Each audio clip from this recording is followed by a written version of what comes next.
nim khom tau bete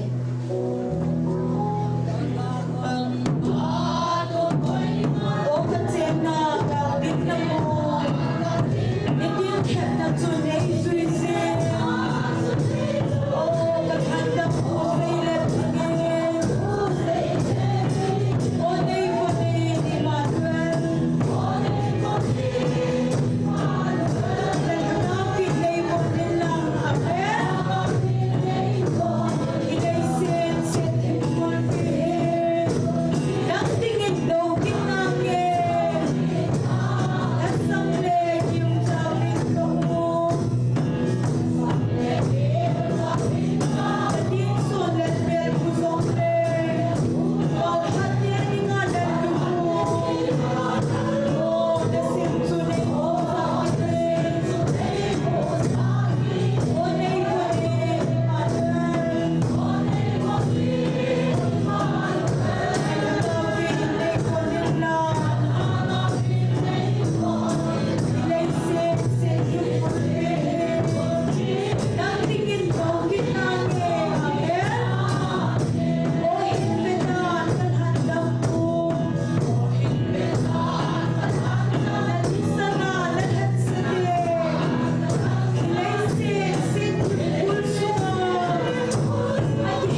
online na hong pohozo siya hin chule amuna amun taong ki form ho in sumi te hozo se bom sabe nikupa yung sa hatsung pati thang bali pive pakai pai hazosen hallelujah amen patin thang ban han tu ni ki man chan diu chom chan phung dong kating tao nei lam kai diu hi upa mang neo hung heding a hin patin wa choi la sading hi album shooting ni neven khana he nunga address hi in chule golhang lena le lem pita bem pu hung heding a hin golhang lena le bem pu hi anu kha pen hung en ten nunga address hi album shooting ma sa pen hung heding a hin nunga address hung ki chai le nu chong neo hung hin ten ban ting le nu ching no sule nunga tingboy silong hintin achai na pena hi golhang lena le bempu hung hiting he changchu pathin wa choi la sading in gon tu sanom devin ki het sauve bible chang khalanin simdo kininge pathinin wa noi mi api athu luk bung som la ko chang som thum la ko pat som li la ni to bung som la ko mama chang som kan sim ding he nangai hoite chuin mi pila kon chun farisi ho kim khadin aza ho hil na sei juite pho in ati chuina mana don bunin na zawa ka se hi hite ho thip lew song ho aw do ding a hi ati chuina hung na ya khupi chu amu pha nin aka chamin o he nang ma ta in tu ni hin lungmon na thu hi ki he ta ve le chun tun la na he lo na dinga ki ma a hitai izina mitile amang sa chu hol do a hu hing dinga mihim chapa hung a hi ati athu thing sim do naw paten phat thei bu pi han lang tu na jong hi pho thimin tia paten la cha tam pi le mun tina taw khom hon GMFDI muna ki phong khu satan hi thilha hi pho thimin pakai tia taw he na aiwa pathin don but naw chu ama ho hi te ho hi thip lew song ho hung aw do de he thina i chon sen naw sang be se ta i ho i pho thip gu yong lew song ho zo hung aw do de he chen ge chu pathin ei ngai lu naw hin ei ngai lu wa hat sunung pathin thangwa nei pi ve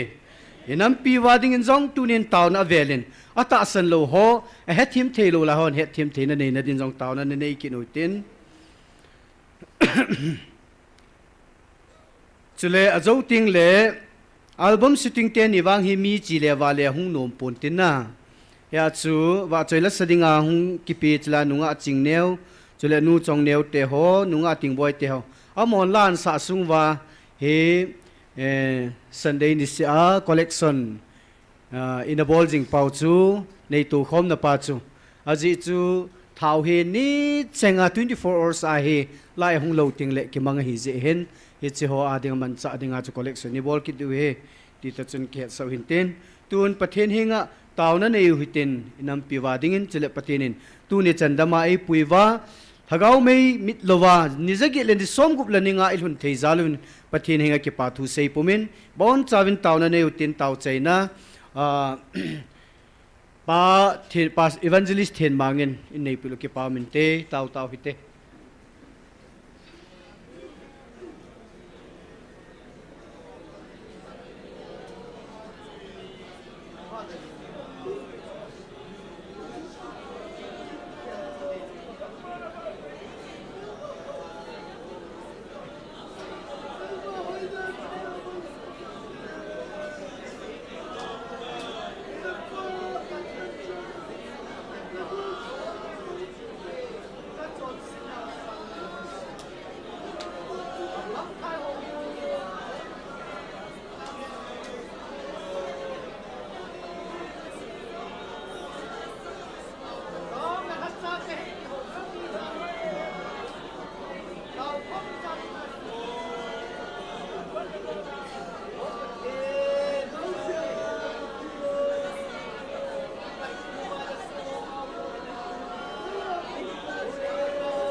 ngay lụt bát thiên có cái bộ vì pa nang man này ngay lụt nó lâu pi tu niên dòng pakai bát thiên lại một nang ma ta sana cái lời khom ho nó anh hậu pi nó hậu pakai bát thiên mun ta cái lời khom ta vin pakai chân chân này puyu hát chung nung bát thiên nang này je nó có một cái pa thu cái se này anun nom ka hi ve pa nang man nei ngai lu no ke dang be sen lung sit je le ngai lu na ji abo nei khutu wa hi chana nang man nei ko he yo pat nei ma cham poi pa na ngai lu na ki dang be sen na min lo pi han hallelujah e thiam lo tam tom jong le a het chen thei dinga thagau mit van nei pe yo na kom ki pa thu ka se na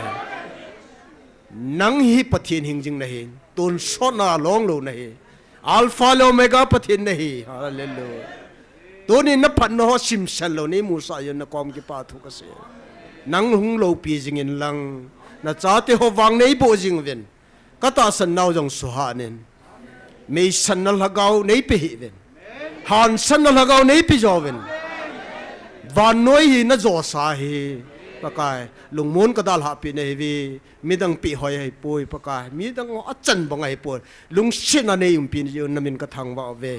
tu ne ka program zo si nang ma thil bol the na to nei ki khan sa de vin Nazareth Jesus mina ka ta wa hi amen hallelujah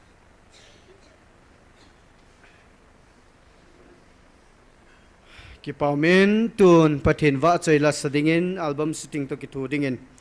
nunga Tracy hung masantin nunga Tracy hung ki chai chai le aban ina che ki du he nunga Tracy phat na piute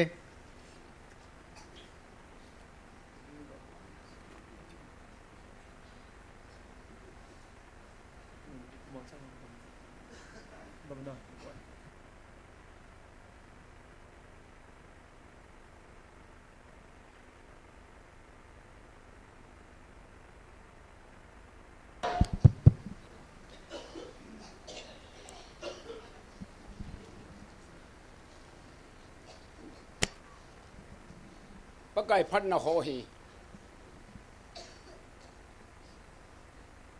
bailan suni jing the hi ja chu la chengai ka ga sim hi aji chu pakai pathinin thili do ji ting la hun ki phalam walam ki sei the ji lo chu khat ve hong chu German le Dr. Hegin adongin thilgi dang tampi ka bol do pi lane sei lone na ti le a sei thi hun lo chu khat man ho lam kai ho pi le khat pan ipia agiman cha na ho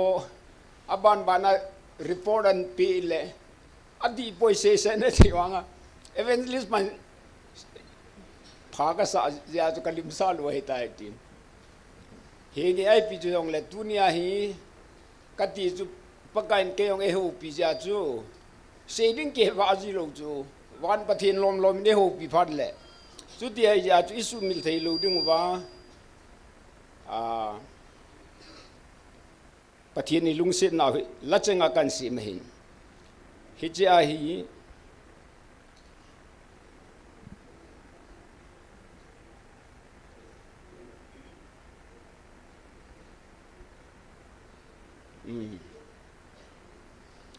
aje thilki dang hain iki chen che diwa kadiyen pakai lopina pakai phat no isumil go jivin na hije chun azo tengle eko masjid le ya hong ding khomu teben trechen ang sa tengle hiya kan de lan ho chu isumil lo diwa ka de chu pathenin mai nga ki hopi masat pente wangam kota api masat pente pathenin gal zona daireng api masat pente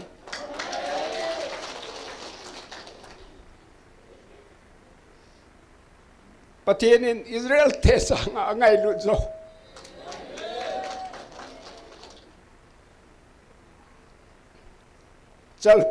chal banga me chang leng mumma sa pente hin le ka bua min kisun ma sa pente Michael van Dilto gal sat khom ma sa pente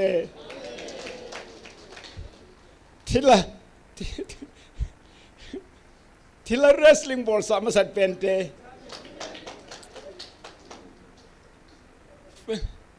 5 December Christmas mang ma sa pente hi chi gol lang ho to ka kinil na wa e no sin na hi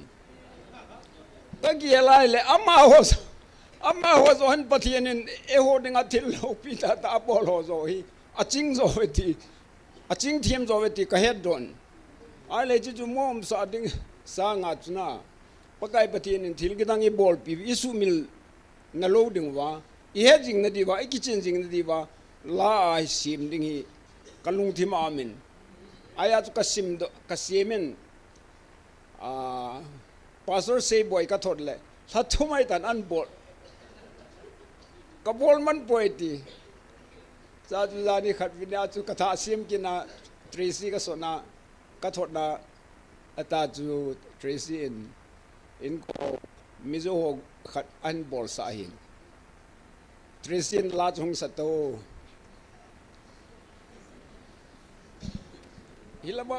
ilama upo ong te mangsa mangne ungnu ilama ko no uno na ho tumbe palne henge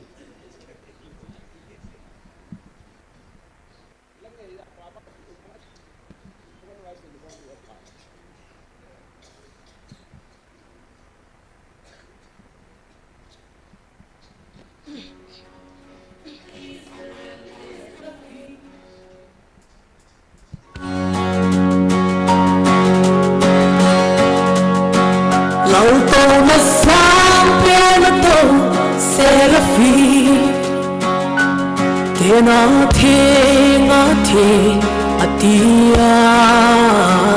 Avat soi chim solo a thing quên heba pati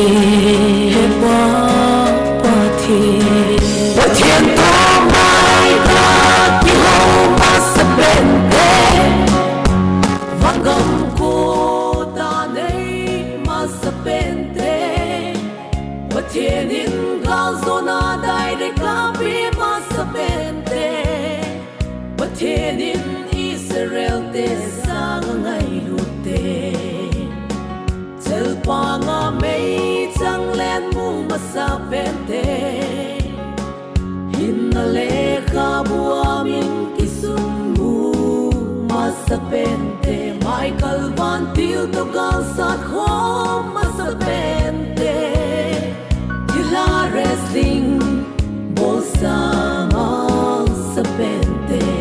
5 December Christmas Mama Sapente Hopi Tung Nung Emmanuel Nangai Lu Patien Ka Thang Vat Simpo Velung Ta Te Isong Leo Hen Nangai Lu Sate they sana akidangin ahi Patien to mai ka ki ho masapente Vangam ko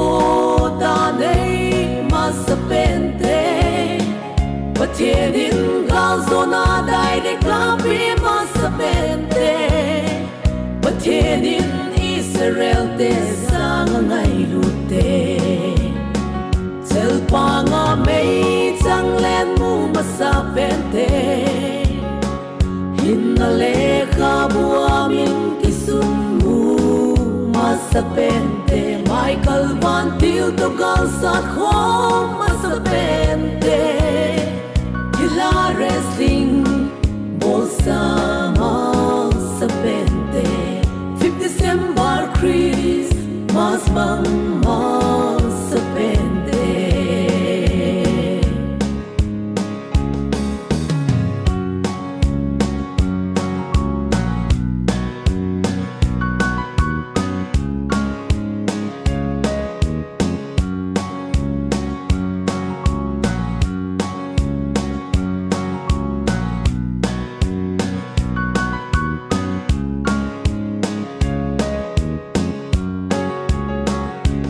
nồi lấy xét bum pi thiếu xiêm dấu xe xiêm đồ alpha le omega ba thế cái hồ hà nào lâu Michael Van Tile asipai ho galna zosa Patien to mai ka ki ho masapente Vangam ko ta nei masapente Patien in ga zona dai de ka pi masapente Patien in Israel te sang ngai lute Tel pa nga mei chang len mu masapente Hinaleha buaming kisumbu masapente Michael Van Tildogal sa home masapente Hila wrestling bolsa masapente 5 December Christmas mang masapente No pipen hat sung Emmanuel ngày lụt ba thiên cả tháng và simpo về cái hồ thà hà na i ma bôi nang ma bo cái giá cái he ba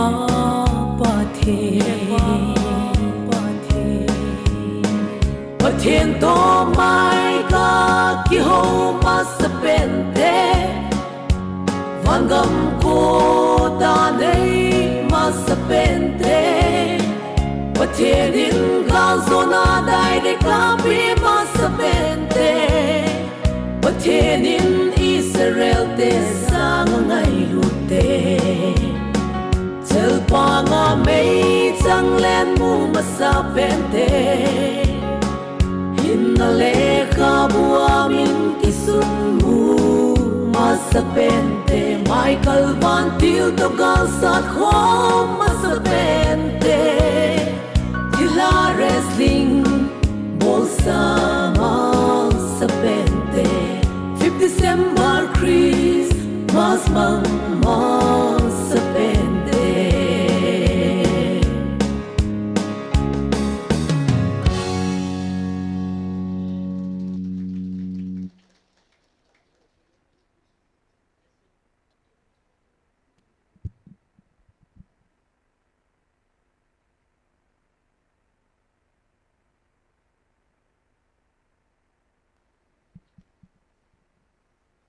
ki paume nunga address in pathenin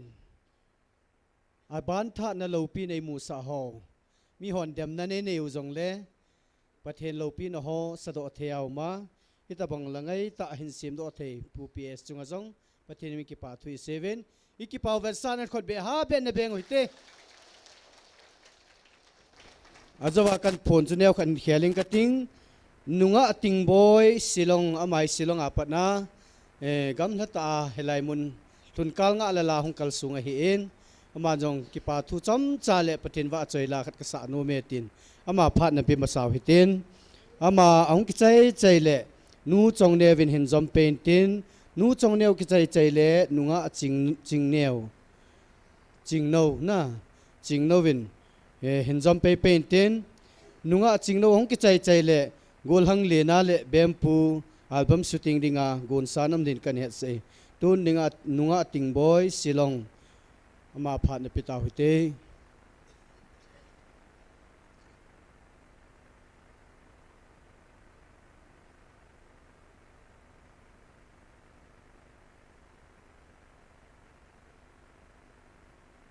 hello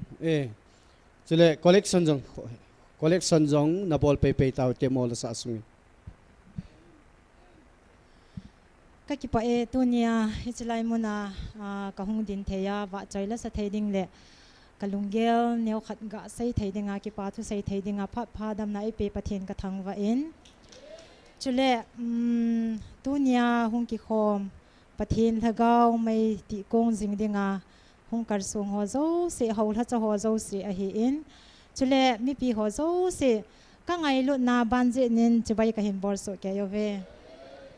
ke hi nunga ka hi pon nu ting boy zo ai ti ding o hen nu pi zo ka hi ta he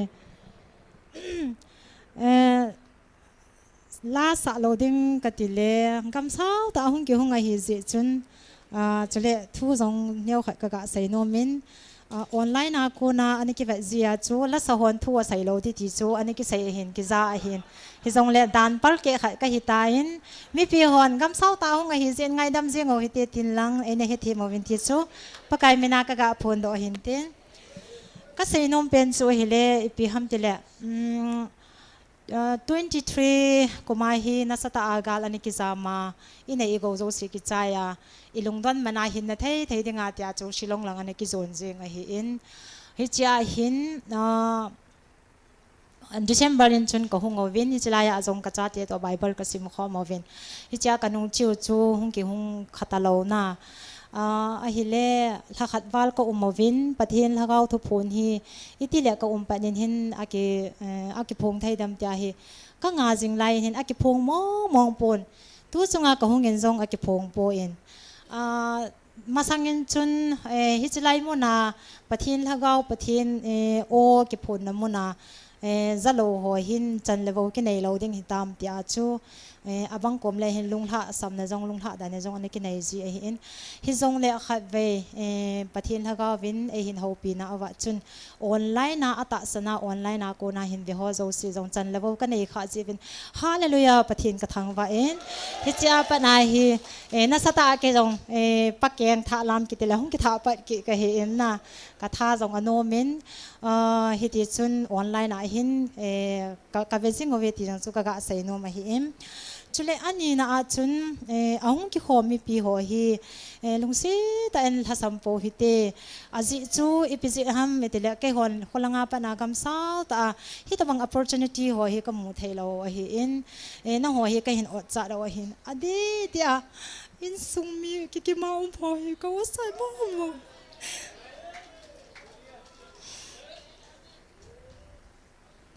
vana na channing ho ka kya siya hele ka thanga sisin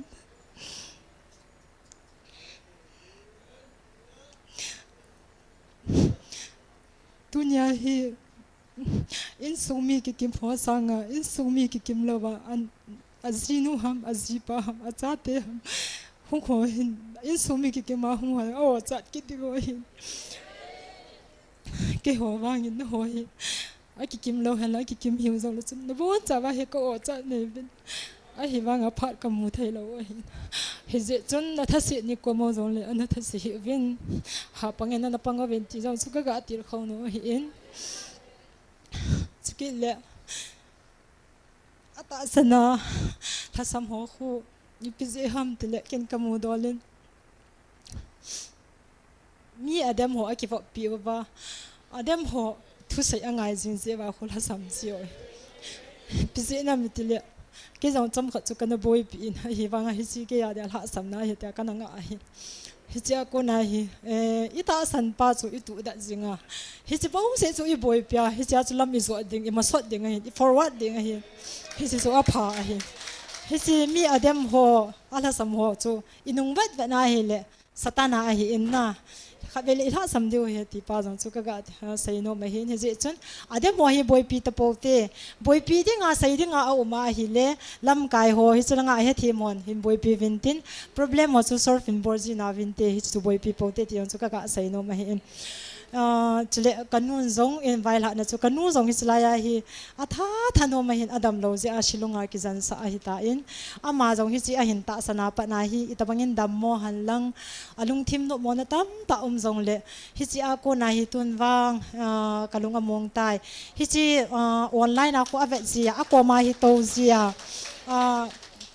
silong ko adap ma da hin blanket sa ta ki choi ji a Taona chunga ko ale aki pa be se ji pala hung ki chop ji ti da ha a ko ni ta ko ga bor ji le hung khusi ji la aki tha sil ki ji kanu thanok dan pa chuna tu nya jong hi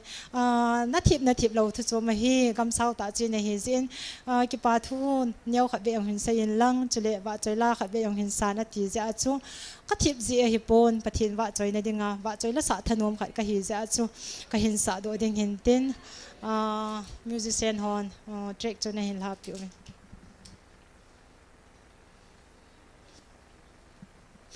ประเทศว่าจอยนั่นดิ่งในละมาเตดินปากายอันไหนสิ่งนี้ที่สุกันสัก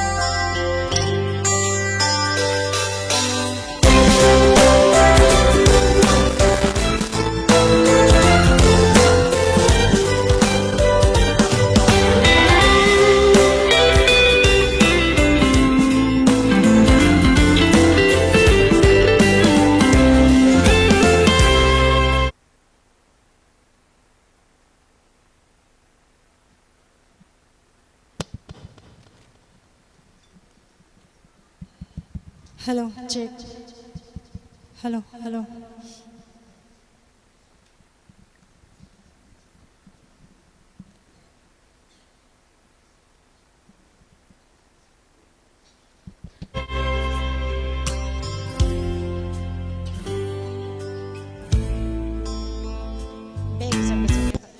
Big.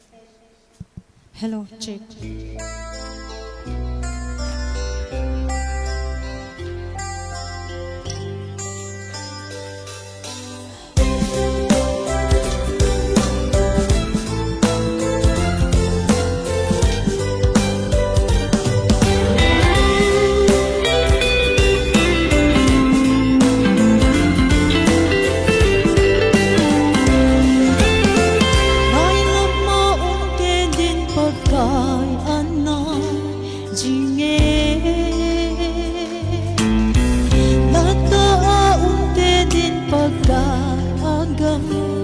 Hãy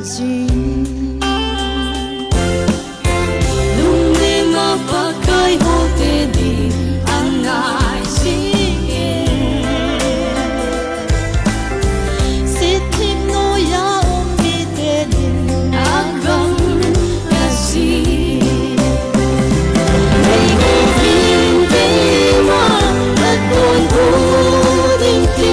bỏ lỡ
ka ki pa e pathian lo pe han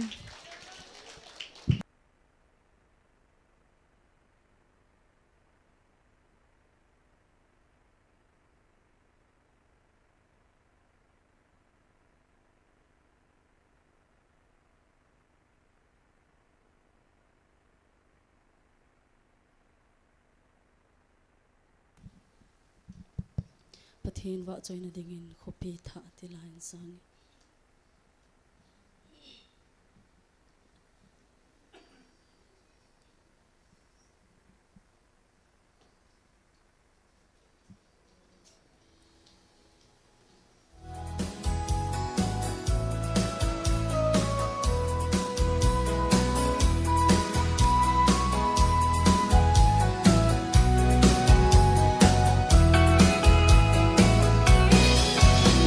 Đi lấy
pathian in wan cha vatin phat thei bu pi ta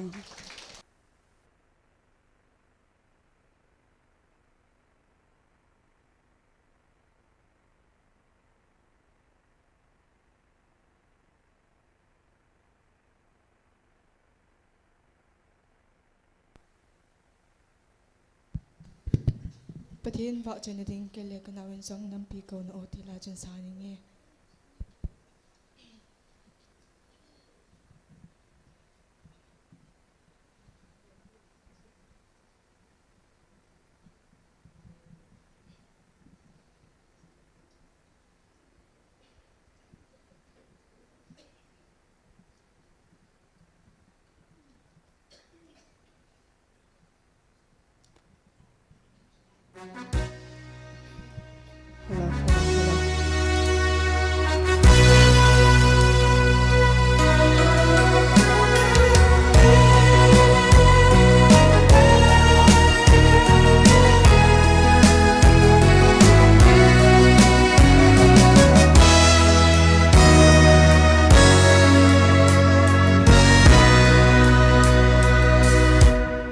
Nampi kau na aku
ba chai na pan ba ni hung chi ven tun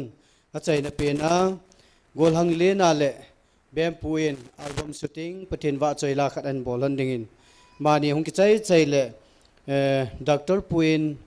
phat hinlu ma san ten Dr. Pung ki chai le upa mang neu hung hi pe ding ke hung vel din talovin amo seng si phat kan pitan he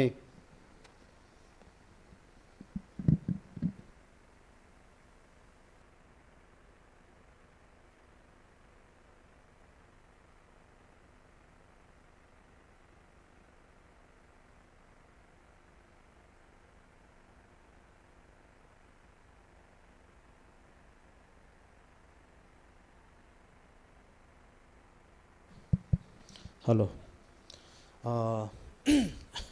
In sunga kanu kyong ta ele port pi lesson ki pa mini e. Zila kaung sim na chungchang chui le pathinin job ana pate banga amale pate ba inam sungo tibukim lo ahin nammi zo si a happy na alung si na zala zila hi kaung sim hi e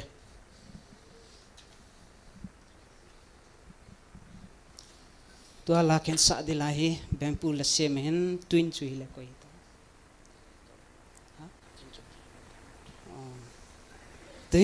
twin bol pa za min ka he ta cha he pa pa zam la na man twin nei bol pe hin amani te chunga ki pa thu ken sai ne chule chila dinga sponsor hin bol ho bempu to aloi ho chungam ki pa thu ken sai ne sa andita tun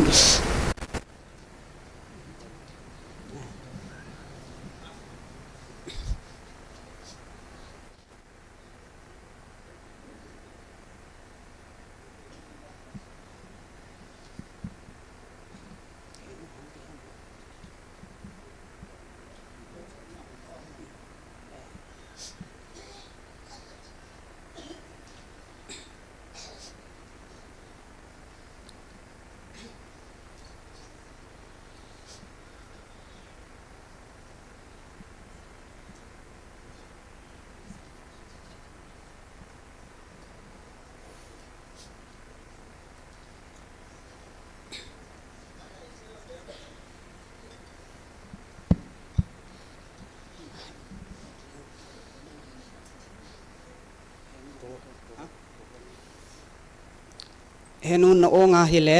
hilanga chomkhat nai hong pe dingin ka hin kau he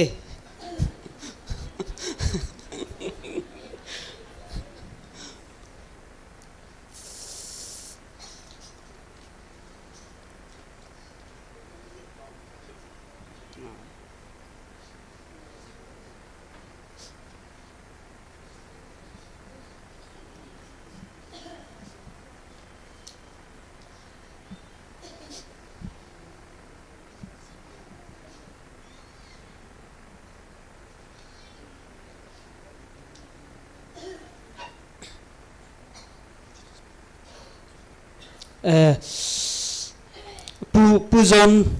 nang zong na hong dingin ken say he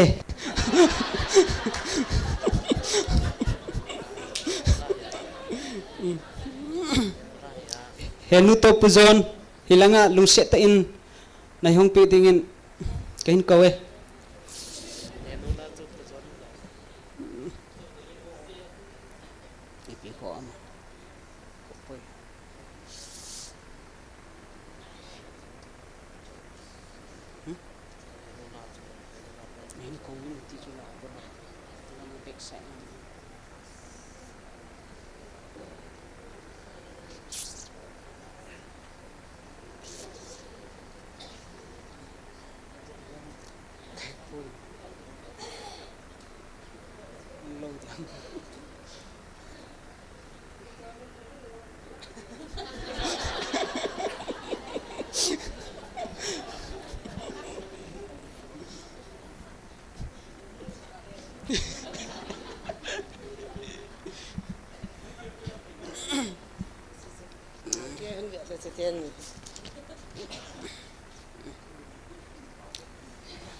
henuto kapujon hongji in achunga ki pathu ken sain he tu hi paka da soi na dingin ala chu in sa tang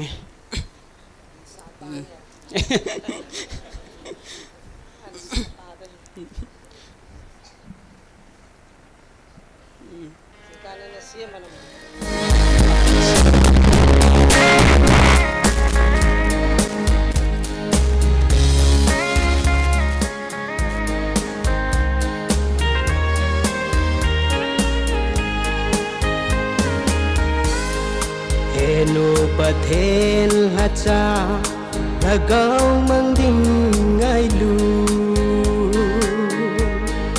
Nang bang ko'y maumta ponte Amang thai ding namne Mitso albay gohi Nagaw na ngay lut nahi aki dang e lungmon pathen hacha dita nahi henu ka kipa uve o pathen hacha dita nai pe jal uvin hagaw mang thai ding ho Udo na din Ngitli pum in It nay lovin Apang zinge tuni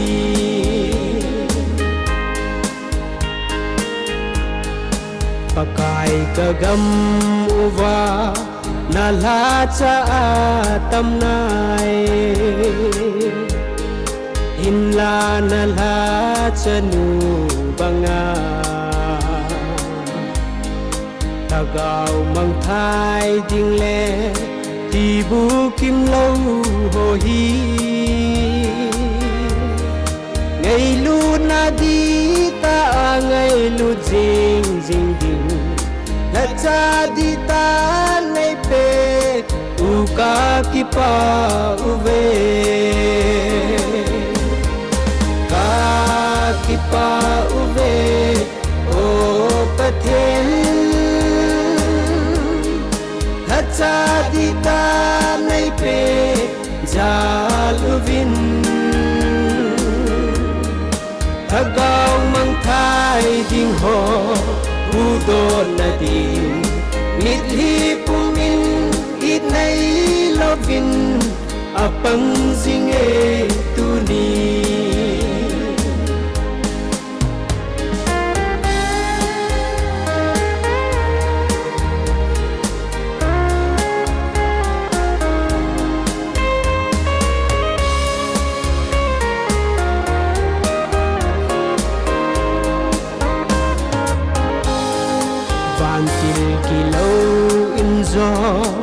Anapate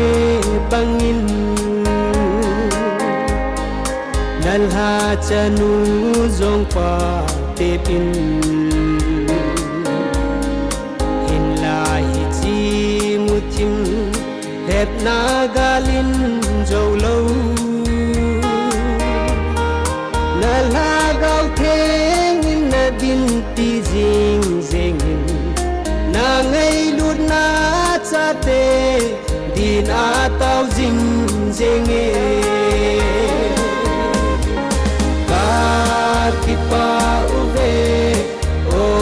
pathen hacha di ta nay pe jal uvin hagaw mang thai ding ho Udo na din Mitli pum in It nay lovin Apang zinge tuni Mitli pum in It nay lovin Apang zinge tuni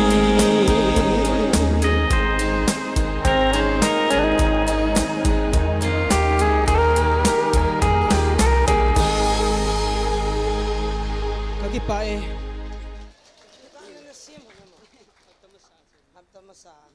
sim hon jong ka het lo tu ni ka za ma sak pin hon ne kitang hon ne so mit so loi he lang kevin ki pa meng gol hang le na le gol hang bem puwa ko nin patin wa choi la evangelist nu ngai lut da di ta nei puma tu nia hichilai muna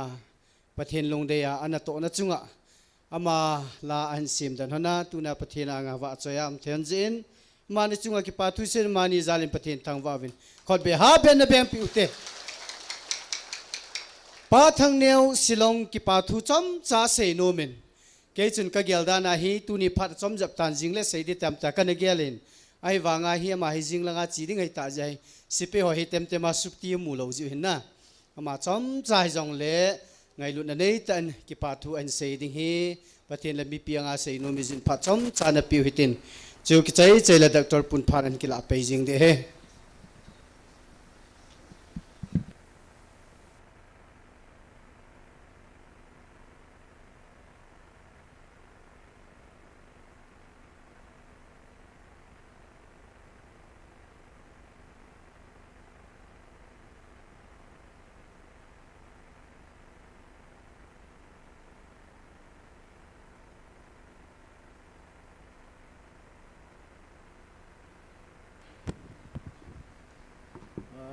Pathu sei thei dinga komjin ha chungnung pathian ka thang wen hi tu ni hin sei ding tam pium jong le point chun lut pai jeng khatin testimony them khat ka sei no men chi ja chu phat ka hin ki thu me hi ne hin pi zal wen lam kai ho chunga ki pathu kan si ye ka testimony ka sei ding hin ka hin kho thu sim sau pi jong chaga ki sei da eng khatin masang cái mà hi slow tu pe na slow Malda kano ma hi cái hi West Bengal Malda kano ma sipai pangkai hi en constable sipai neu cha kai bowen he zong le kalai se hin commandant chu zule sa hin ho kana manin ka gol han lai hen kaloi no om nai poin ki ngol sa ten chawai ten hin ho kana mangin ki dam ta in hi zong le chi live program YouTube mà không cái coi đó bắt chân cái nông cái nấm mua cái bắt chân tàu bị họ na tàu năng ai cho họ tàu bị na thế họ YouTube mà hiện coi qua cái bắt chân cái nông cái na về zingen chỉ cho chỉ phải cái gì chân phá dấu xin về này cái về man point phá cái này point họ là cái sao zin là thu in cái ngày thọ zin he zong le ti san phada che che en 23 chong kilu tain 23 pat na hi regular ta kan ngai ti di jeng na YouTube ma hong ke koi ni cho short de se lo lai mai the hin kan mu ge yong mai the hin 23 pa na hi pati cha kan follow kan vet na hi te cho phat thung chi hong chi en ni khat hi kam kana vet ji dan hi ke ma hin zu zong ka don ai wa cho pathian thu rong he kana ngai ji na ni sa sa di October date 9 2023 ai thu pon zong hi thu pon ho zong hi kana ve ji ni si ni tin ki khop na ho zong hi kana ve jing hi kana ngai jing hi date 9 na hi thu pon pa hi kana ngai a hi sunen phate chan asu sa ombe se lo hen piam kana he chen zo point ni tha chen ngai phat ki ding ka ti na hi wa chu ni tha chu anne ding ko na chu ga ki don kit cha chu phone chu off ki bo ka thil don chu ki chai pha la chu bu ka kin ya cha chu ka bu ni ya tu sun tha ngai ki de cái ngày nung giờ cho là kiểu cho phát hiện là các sân cả cho cái này xảy nôm hi thì cho chân cái ngày cái dầm tay mà cái lúc này chân cái dầm tay cái sai cái ngày này là cái khăm cái sự cụ kết tờ cái này kỳ một đồ tan dính cả đang cái thọ phát ngày bằng lầu khuôn mắt tay cái bung sagi về là cái thọ gì hiện thì chỉ dính cả bung ngắm mà sang kong khang tan kong kha he le kadang anago en lupna ko na ka che ya tui ka tui chu ga gila don de ka tia he la ka ga gila le ka silang a chu I bide ka kidel pha han na chilang he ka heartbeat lang he di ta poin masanga chu ni ve thum ve ta bang he anom khan he che ka loi nu ka ki chen zo wen khat ve khan ka loi nu he ki cha le je na ma he medical lang staff nurse ato ai je na he the men he che gen ne the po ya tin hot pe zon hospital lang ai po yin ai pi piam ko ai ho ai pi piam ma ka wa la kong phan kong ki le ben he chi chu ka loi nu na sei chu he chi heart attack ki he do na chi khat a hi ya ti na he chun he chi ta bang chun e hin pha ki de ne chi jeng ka chun ai wa chu ni danga ho sang a chun chi jeng ka za na sa the yang ta na seriously yang ta pung ma sanga pa na ki pan chu ba ta ki cho meng tu ti yang hen ni danga sang in ka lel ta pung sa gi pa de hlin ta na he wa chu ka ol chum te poi ni danga cho ma he le minute pung ha to ma he pung ma khai ho vel zo teng ne hen ana phaji hen pung sagi lang hen apata poi na wa ka ki tho ka duty cho ka bol ngai tain ka bol en ka ding zo puta poi kyong hen bung khon in kalup na lang cha kan ki del tan kalup na lang ka ki thal se chun kyong zan la ka thil ngai asu sa ke ki ta lo ka tin ki zam pu ma chu he chi chu ngai ka din dam ka te ka ti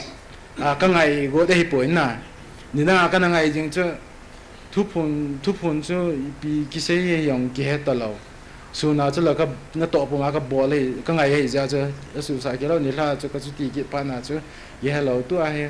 ga ki tha pha ki di ho ka tia ka phone chu ka la do ka ga tha he le ka in play a chu mini ka dong sing lo a chu ka dam miang he tai na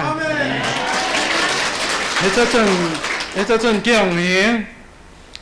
ka ki ge ka het chet yang tai ni che wang he pathian na to na pathian thu he ka na follow jeng he tu na he pathian in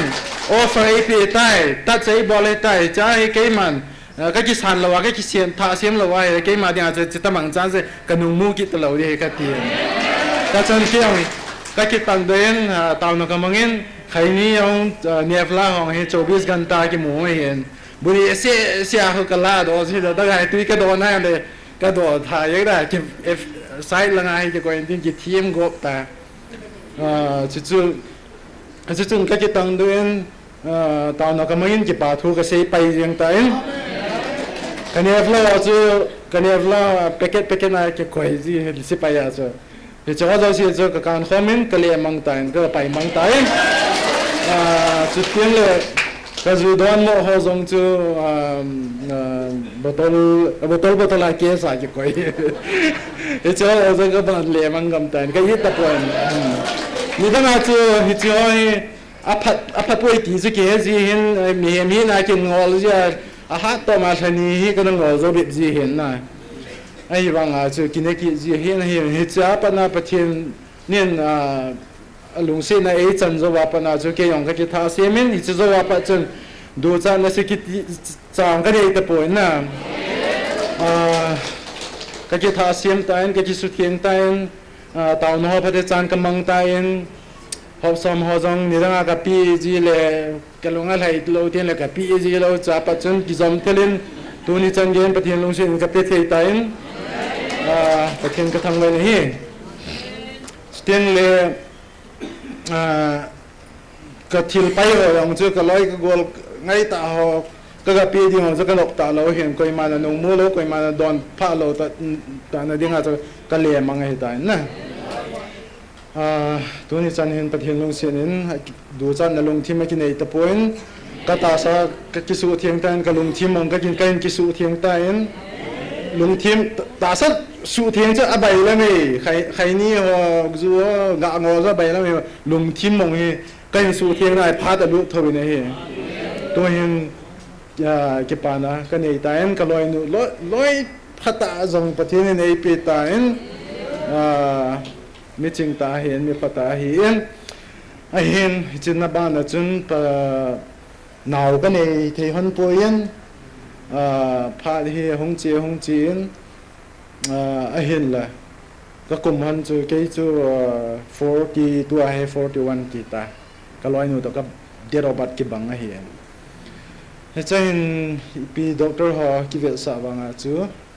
doctor họ nó hop AP poin ai bang en ozapi ko ma hin message khade ka thonin ozapi tabang ka hivin chalana ong ka dei hane ne hin ta pi vo ka tia khade kan ko la hele dam lo in sung mai cham a siam pe do ama ong he ana to zo lo lai ta hian he cha chun ki ke ho thei poin message ichinia khade message ka thot he itau diu he ati na ma nong he reply cha hen bolin na ke nong anunga ban nong chu ka ha boi pi poin he chu pha ka sai hengen he chi kha chun ka loi no nong naw hen bok ta en Taona man pi lo ong chu kanung khol poin hi jong le hi chong cha hling sian en ka ki lai lung thai sian ko men le chi kha la chu cái lối nó nào anh bộ mà ra hay cái nào cháu ấy ta hồi giờ hồi yên cái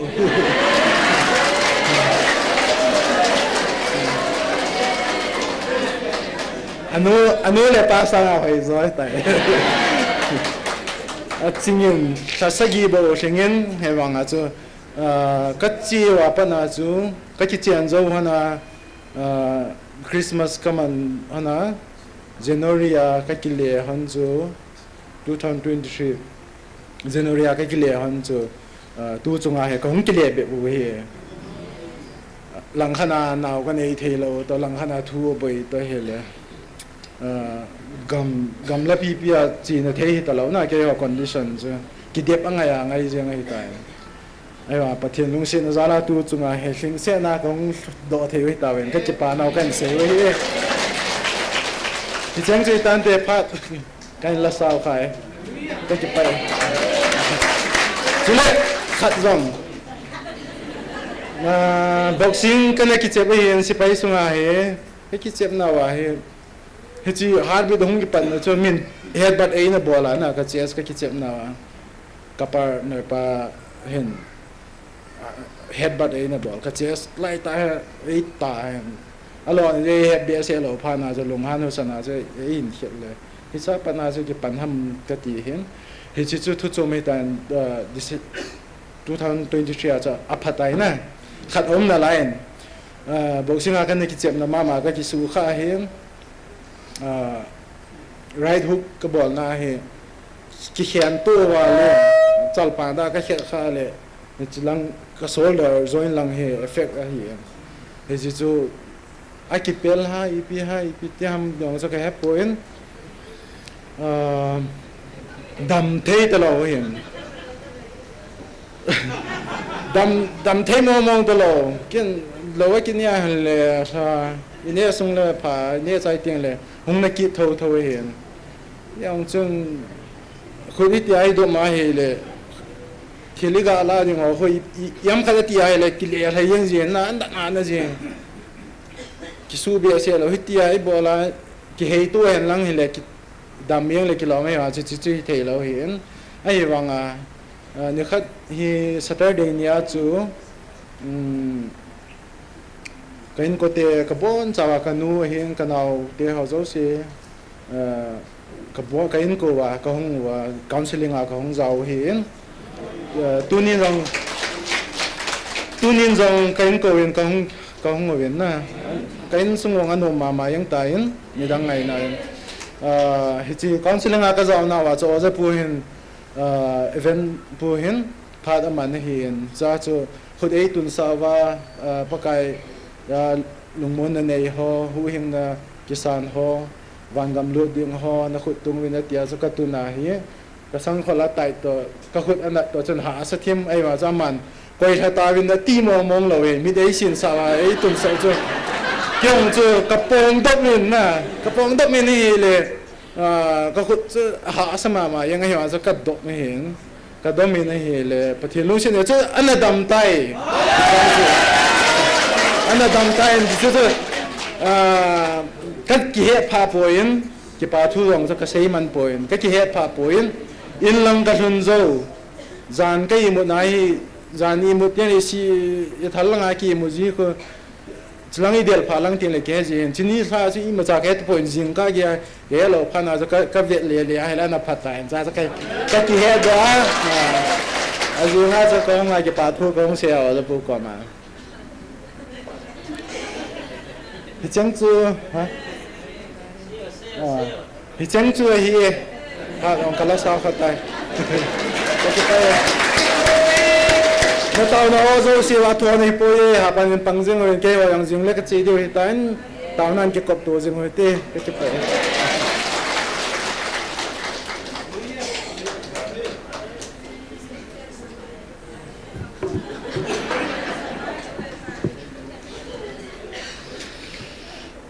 thằng bôi lẽ anh sumi ho zo se congratulation ya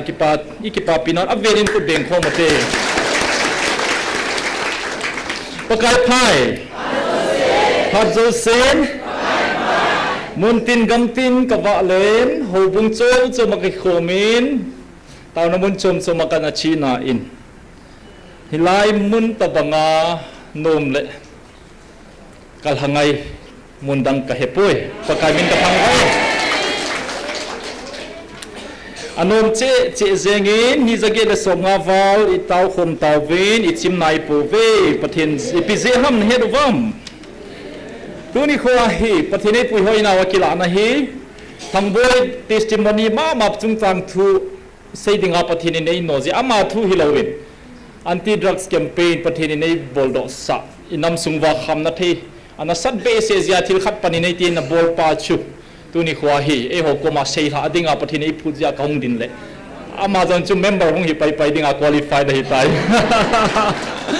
atu sim ki bangi chu na hin pathin min ka thang vai ei pui hoi mo khat wanga ume thagau khadin ei pui hoi heti hi akiche ibola ichim thelo wa num che ham azen heduwam December som ni lengani chun mi hon Christmas ani kho sim thu ni kho man naw ba chun ipathin win ei hung vi do ve aje chu vantil theng hon jong muntin avil pon tin muntina mi ki khoma leng khom lai sawai ma zo sei bo loi chu pathin lagaw in chilai ai hung vi do wa hi tai sei pe tau chu aje chu vantil theng hon jong muntin avil pon tin ha po vin tin sol pong kating cái màn các việc nó là cái năng hồ cái hồ pin là hết trên đi khô lệ cái màn các việc là muốn tay lẩu cái màn năm hồ sôi pong cái tin cái màn muốn tăng ngạo thật sạ pong nghe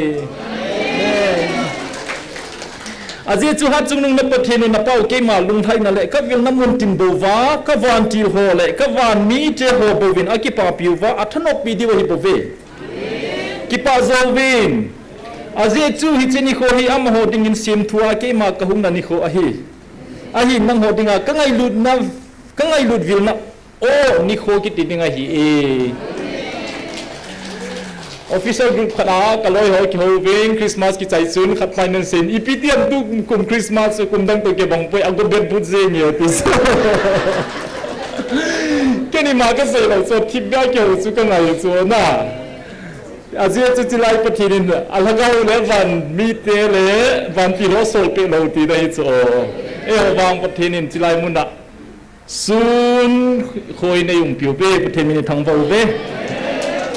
ipizia pathin chu thagau chu Christmas ni khel khilaung ham ka hong ding he atia chu mi honi pi seiwam hi chi thagau khu pathina kon hi lo zia pathin ho dio suboi di momong ani kon chu hem he ti cho diamo whatsapp dunga na chiwang ko di momong ta poi mi pathian au di lai suboi di mo ang ki sa ang eng kham he ti ta chu e hon wang he do chu na answer chu ipi ham chini kho mamam pathian ei sei pe o aji chu tu ni kho hi theng hi lem ke ma thagau wa nei ho ta sa mu wa na ta sa lungai cha do wa ke ma lung na hol diu chu ke man ka mu a hi ji chun ke ma ka nom pom sem thua mang ho hi che dan thua chon ho to na ki ba diu chu ke man kanom poi ke ma kanom poi na a cho mi hiu ve e ไอ้หอนโฮบุ้งไอ้ติวฮีชาร์เซสติวฮีอีเสียหิวที่มุตัวกิโลโซอดีตอาจูโซปีไว้ไปหอนกูโซมาติวคุ้มดีดิโซน่ะไอ้กิโกดไอ้กิเล็งโตหอฮิจิไลมุนาฮีคริสต์มาสมังเจเจจงเลอามันดาจัดชุมเฮวะดังหัวใจสุมชัวฮิเลกิมาถ้าเกาเลยทุตากะฮีในหัวจุม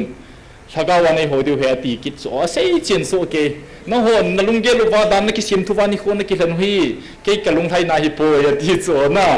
ฮิจิอาฮีจิไลมุนาฮีกูจมโฮลาจงกูจมดิเสดิฮิวเวติฮิเกลโลดิเฮโซปิเตฮอฮิจิอาจูตุไลตาไวเซียฮิเลอโปซอนเปฮิวเวฮิจิอากะโตลายาจูเฮปูจิกะสิมาอิเลกะลุงเกลังกิลังโซนะอโปซอนเปไอกิกูจมโฮลาจงกูจมดิเสดฮิวเวนะประเทศโลปีเฮนฮิจาจูมินิเดมพาดูจงเล่อีลุงเนียวเทวฮิปโอยสุปิเตฮอฮิจาได้สูมินกอดบางวินตูนิจงอาเกกัดโบห้ามไม่เลยจิลายตัวเจนโบกิอุมตะเลกิโลมินิดิมจิตเจ็ดนาลายเวประเทศมินทางใบนุ่มแฮนฮิจินิโคจูนประเทศนี้ไมเคิลวันติลทัวหินเซย์ซาอินฮิจินิโคจูนกอยฮัมขัดินไงดูจาลินอับมิมันจ่าป้าหินทามินาฮิเลประเทศจนนมตะโปอินอาทิงนังหอนนาเดสาวางตาซานังไงดูดเป่าจูเกดิงอาทิงกะหินอาสุงากงไรเสียอาทิงกะนิโมทำเทโลเฮตินเซดิงจูนสอดปิตาทิบินกาเบรียลหิงโซลินกาเบรียลในหุงฮิลเจโนวินอิจูนปะเทนละกาวหงกีดินเกันกะเซเทโลกะเซนอมโลทิลอาฮีเอตูกะเลนจิเทดิเฮตินในฮิโลวินเลขโซลขัดกิมเนตาขัดกะไมเคิลอาจวยมิดังอินะทำเทโลเกเบลจงทำเทโลเจรูบินจงทำเทโลกีวาลเซงขัดไมเคิลินโจยินเฮจิจูก็ซิมโดถ้าหินซิมโดดิ้งพัดกันกับพัลพัลเลบอินซีดิ้งเฮอาดินจงพัดไอโฮปิโซวิจินพัลนักกับปิตายตินันซิมโดอินทุจังทุมาเซยินทิลทุมาฮีอินอาทุมนาลาอาชุนอาขัดนาชูจิไลมุนเดเลตาสันโลโฮดิ้งอาทุตันนาฮิตาอินอากิมเนยเฮเซงเงอาทุยเซียเลฟิวเจอร์เตนซินาเซยินอาทุใจนาชูลุงเฮียมนาคุยสัตนานาหินพานิโคเลเกมันกันวิสระตอดนาตหินในดิ่งฮี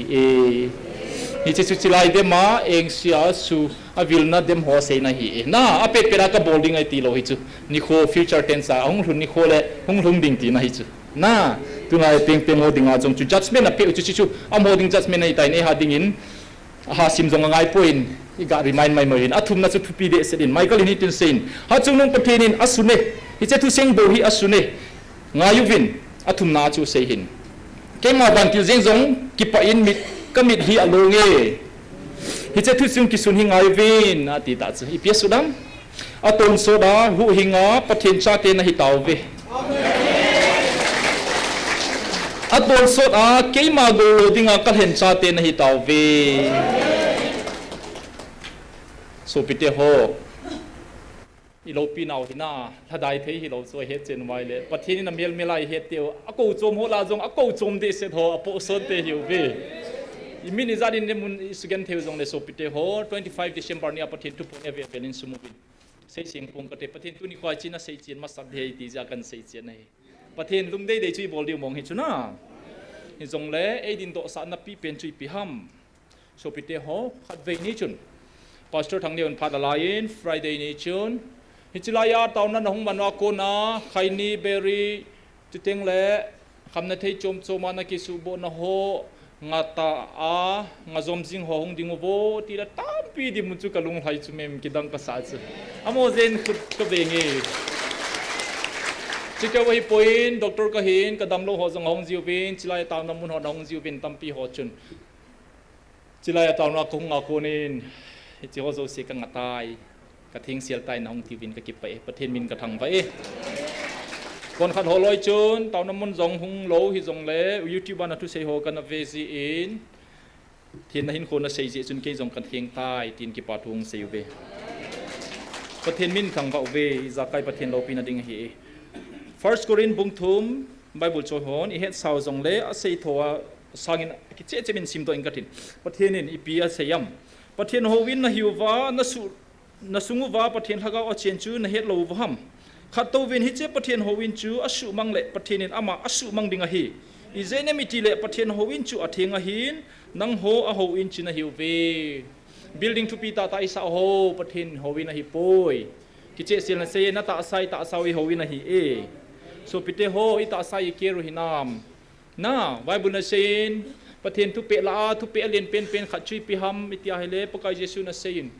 na lung thim pumpin na het na pumpin na hin na pumpin na pap then chungai loin a khat na hi tu pe len la a alien pen pen la khat na ani na chu nang ma na ki ngai lut bangin na heng na kom ngai lun tu ni kho a hi khaini berry zule sai ne o hi e ma ki ngai lu lo na hi e khaini cover velechun mom mai tiu scorpion lim zong omen cancer lima omen consumption chewing tobacco is it kills tobacco kills atin dumin mia that e tobacco causes cancer so sa e tobacco causes painful death nat ta in mia tha sa e ti ko thil pha mong ki sun lo hi poison he ti na hi e ti sei jing ve ichi mom le chep ho chu pathen in chilai pi seyam hi chi ta sa su se ho hi ka chen na ta sa su se ho hi su se thei ne ho jeng jong ka su mang de ti chu i society vele hen na doctor ka hi chu kum som ni chanvel nunga kha chu gol hang kha chu i hung hoi nau chu i vo so hoi nurse ka ji line south india langa kaloi te khadin kabun hi south india kol vom hom kan mai o kon no dei le jeng in ka mai azu da zu jeng ven nim val hoi saw ve ti chu i hoi chu mem pathen mi hoi dingai si mu chu mem e hoi ki su se do hi chu poison ne e ovana khaini to poko duma ha dan chu i mom lai atui khu body ni pe jong le lo kon khalo hon he lo diu hin gamla ba khon ka deu lai ya body zadin zawali ne pe khai tai tu lai hon he lo di hin bo tro ti hon jang khu lo kon na mi pe khu ne du chuna a he na u ba chi hi khaini phat chom na khat bo si ka he cho bo tro tha na dinga mia pe lai jong khu khaini tu ya sit denole ki zam jeng hi chu mem chat ta lo chu thi jeng hi chi chui ine ovai mo mu chui ti sani za chop di ham na inja chu kum som ni wal phale ve the hi ta lo i mai bunu se mai hingin ne wa powder sa the dai ki ba bol wang wa som khat zo le mang le ta chu na e hole hi chi chu e le ki ngai lui lo chu bible to ki to lo chu bible in nang le nang na ki ngai lu bangin midang jong ngai lu e mi te hi e le ki ngai lu lo poison ine ovai le iti ba i society wa ngai lu na di ta chu ping ding ham kan khon nun kho khadi nei je wa ki kan kho mu wa i ki zop mat thu hin lungil ta lung thien na wang chul ha same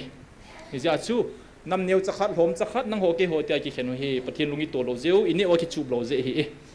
ni je chu ni dam thei po vin ve sio vin sumu za sum sunu jong lo le ai ni mang chau vin lam ka sumai ma ya pharmacy hi ingai cha sang na dim se din pharmacy zo ho in chen thei dan khu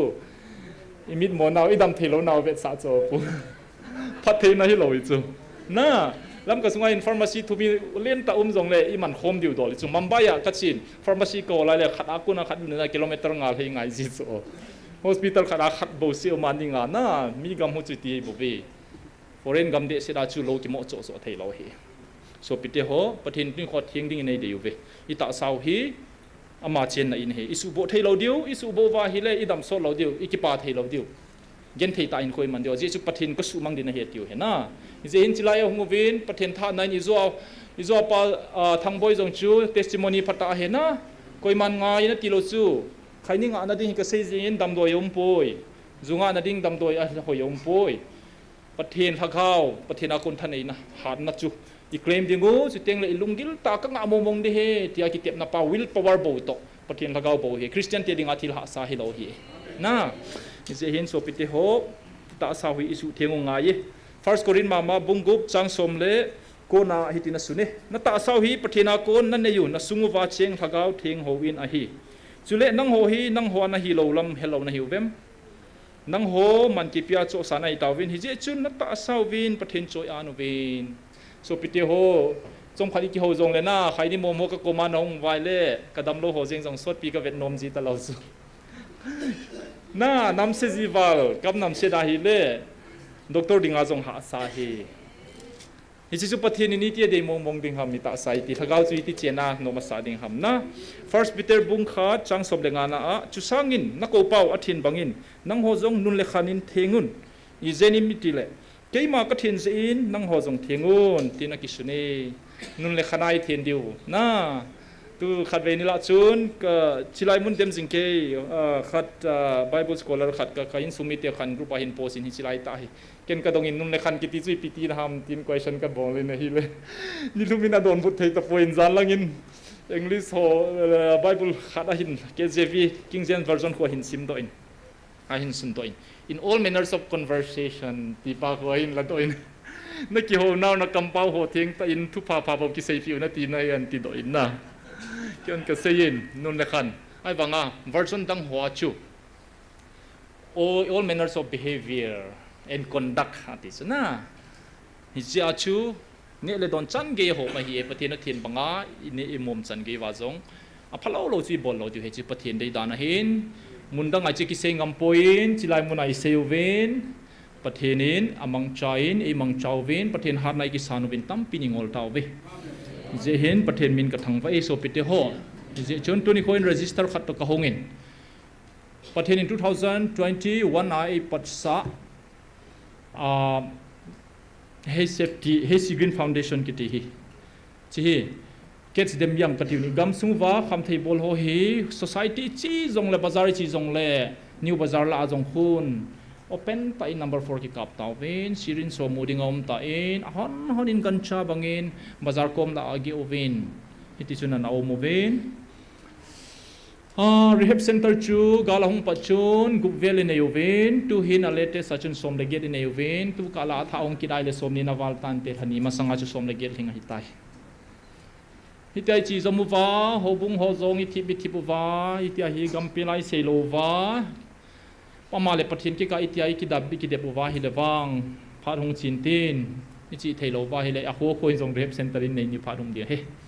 kaung khallen na sangai kol hanga chun Howin get kana yuven in zale somata bangka yuven sangai kot khopia khun city na e ho pawa ai wanga in dal hangam do win gu cha tambe se jun kham thei tambe se jun lo kon ding khat in nga ding khat hi ti chun in ko kamang tawve sangai kot area chu ti hi tawve mun tina hi ti tai so pite ho mo hin mo paw paw thei ta po ve hi je chun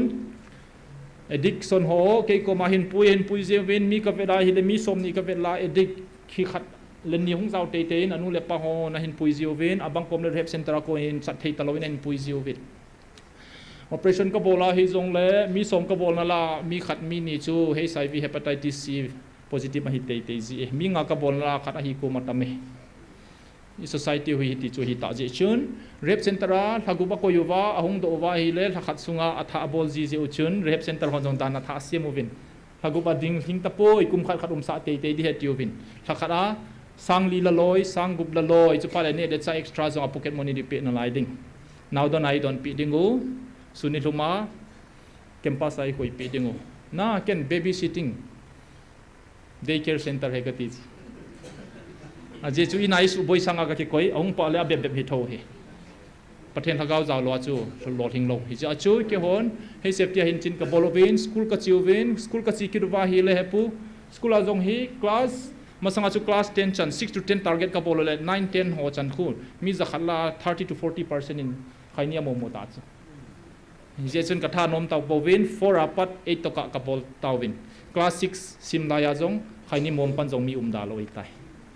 Hichi society he so pite ho ahi thei tapon hiche chun a phalodan ho PowerPoint presentation ka bol win school to hin school som ni thing de ka zu se tawin chapang sang nga thing de in pledge card kham thei a phalona het pharovin amo khut ta in tu kadam sunga kham thei ka bol ding he tia ki gel ha to ki hlona a ki gel ha zo she chu silain register ka piovin register som tabang maintain ka bolovin amo handwriting ta ina sunovin asu zo phatte ngule ke hon pledge card membership card khat ka sem pi oven hi chi card hi ka pe ji oven hi chin card hi ni pi se yam ke a hi le ke Dr. Hagin thung dim na I Dr. Hagin on this day so and so ke a hi 2022 hin hereby pledge not to indulge in intoxicants in my life in doing so I am a bona fide member of HFT with membership number hi ti hin tu ni khwa pa da hi kham thei ti mo mong kadam sunga ka tham loading ka ki te me ati phating le soi a bol wa chi ka pe jeu he tuni khoin so pite ho pathen in chilai mona zong hi chi hi a bol nai lo ho keu hi lo win a bol sa ho zong hathum i ma bol lo wa hin kho thenga hi manu vai le chi membership ba dinga qualify ka bol lo hi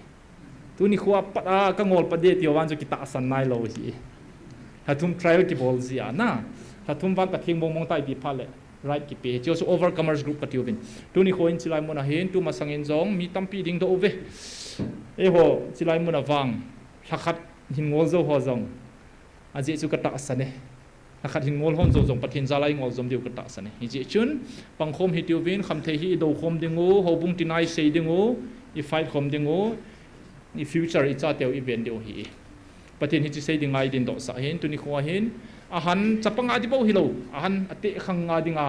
ki siama hin membership bolnom hodinga tu ni kho challenge ka hung bola hin hey safety member obom dung se tai hung ding di bole silang khon ka assistant secretary pa David Pauno aumin chupa ting le James so yaw mam chilai jong om na line now te honi zo le table hin do dingu ki hop khen phat ting le chilang khu register sa ki ding cha chu ko hile kadam sunga hin ko thing ni le dona thing selin mangtang ka thin kham thei bol ta pung ka tin ka bol jong ka ngatan ka nga zom ding a he ka bol nai lo jone ka pum bol of de chapang ho ge ya na class 4 apa da chung lang chi class 2 3 hoi nai lo di ki yel ha zo sin soil bol of in lang ka chu ole ka hong pe ding chi hi tu ni ko pathinin hin ko thing mangkhom ding khale khat kitil kho to dinga e dei ji oba chu ichi tu sei dinga phat a la sa hin so pithang boin jong nung set ta ki phalam lo hela register nei registration na bola place card hi na ki choi ding ka hin temin aje chu ilei wi alei se mo bong hoi ta lo I pan khom dingu I ki vilap to lo wa hi le tu ni kham na thina ngola hi le a ki la mi khatin jong nong thep tha pai the hi community sim diu drug free society pathin lo pin ding aji chu pathinin nang ho ki su thiang ovin nagam sungjong su thiang ovin ti thu pi hi je chun hey safety join ding in pakai minen ka hin temu ve he cheng pathinin sei ding ai pe hi je in ko sei chai tan ka ki pai pathin lo pin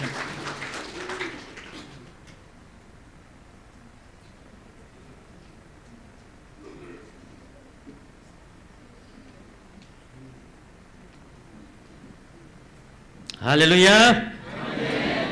Toy phat hung ki pan bab din alai hi. Kho pon pathini ni pui dan dan vai mdiu hin tin. Dr. Pu ko ma chu phat hin mang chai do an ka ti e. An la an khan hu to win pi jong le chom chai jong le.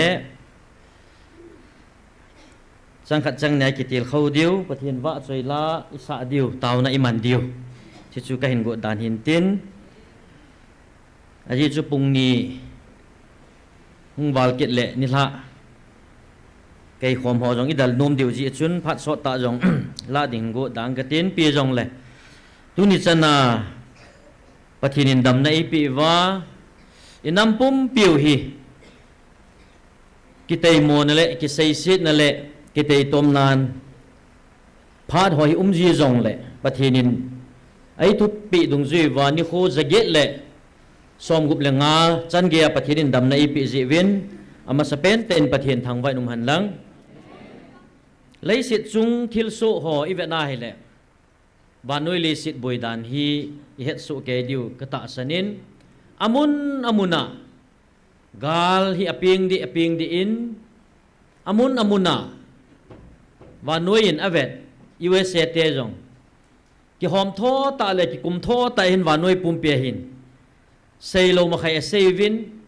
I ma zo si tong thading in a ki gong ovin cho hi ve na hele pathinin akam chang so sa pakai na o a him vil na wa sei ji ka hung na ding anai tai ati jing ke hi I ve na hele pathinin wan ton sot go lo dinga I hung puina diu ni kho jong hi nai cha hi tai ti hi thil lung ha ko nai ve na hele mu do theumin leisi chunga thil ki khel to hlonin inam sungu wa jong ki khel na tam ta min biham inam sung wa ki khel ho chu sia so hon kani le ball loading khana kham ga na sata bolovin alang khana holam kai hon GMFDI muna nampi tauna chi loading nas sata in khamga na bolovin Christmas masangin KCLF phone ni khu khat manding po Jezua Christmas man loading aji chu gam gi china inam chan khom pi ho zang na dop na imacha su ging na gol nu ma man loading tin kham ga na bol win ahen la ni khat man ding lian khom bol loading ti ai ke thulu wang win lian khom zong ki bol tho tho win kum dang ai man sa wi jong gol nu na so zo ni mang win ni ke helovin ni thum ni li mang loi jong tam ta min hau sa upahon thu so boluvin tu kum hi Christmas New Year le crackers ho bombala ho halpu loading tin nas saten khamga na khu khwa boluvin ahin la crackers ki hal jong atang di pun bombala ki hal mala la thal chang jong ka movin ha sa sumidon ho chu Christmas New Year lop nai kap jing do he ta Christmas le New Year imandan ho hi ivana hele pathian lung hlei na hin adem ti ki do sangin pathianin eiman sa naw mun lopi ta van mi te to pathiani wa chai naw tei tom na zo hin khui mangovin Christmas New Year iman ho chu phat te cha hin sagau diagnosis ki bol han lang mi na mu thei ding hin pathian lung chang hi ki ve thei le Christmas kum thai man ho hi pathian ki pa na sangin mu thei lo i that khom pi ho i ki cha jing ke ho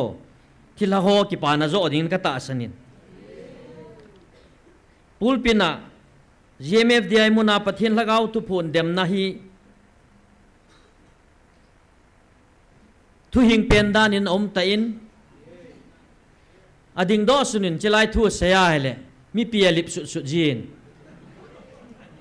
pathin thu a hi bang ta sei ho mina sei teng le mi pi hi lu hu nan akima tha jin YouTuber hon jong subscriber ho nan nei lovin ni na nga subscriber khatlani nei chun GMFDI pathin lagau tu po na ko nin subscriber asang sim alak simin anei ve hi chi hi lagau lama engkal na tei tom na thil ki bol hi jong le ta salama phat SONGPI jong om tho ve ti ju ka sei do nom he nam sunga ki dem na sang che in pathian lagau tei tom nau jong sang che in ai la iti ni le pathian lung han na i chung wa chu dam ti hi sei thei po ve e chun pathian lagau tai tom ho dunia nang le kein chi na thiep na isu na pathian lagau i tei tom chu John Dr. Punong en simdo tain ni ko khat le pathian ama ta in ei nui sa diu pha jong hung ding ai chigo ki hilowa ton sot na pakai kom i che na diu lampi jong ikisu no pa theina lai he ye chun thil dang iza de sei wang wa amuna i che wa i phun i khol to lo ji wa i het thim lo ji wa i sei thu hi in ai la pathian lagau thu phunin at doi la tup su thil dang ampun ngai lut na bo he hi che ngai lut na lagau mang thai ding hu do win tia pathinin na ato na mun chila hi e chun izat i sei wang i dem wang wa chilaya na ki tong hi ating pi a moral a principle hi adang ngai pun ngai lut na hi chi ngai lut na am na ki to na mun hi ja chu pathin hi chi ngai lut na chu thanu mai ai chu pathin chu ngai lut da hin vet da mu da mi tai tom gun set pathin hi pui ngai lut pathian hei ja chu ngai lut na ki to na mu na chu pathian ama jing he pathian thang wa num han lang he chun ama khada hi banga e ho jong khada hi na di wa he pathinin a o a hung vilo he bovin a hela tu ni hin chila hi pathinin wa do ya pe bible thu hinga jong a ki si poi ti in e ho chi na songin tai tom jong leo hen bible a ki sei jong kho adang chu thil thu pi tam ta tu sim la sim tam tam jong le adoi le atup hu ngai lu dei bove hi chun tunin ken sungmi te ho adin kanam pum piwin igel diwa ka dei chu hi chilai mu na pakai na wa evil now hi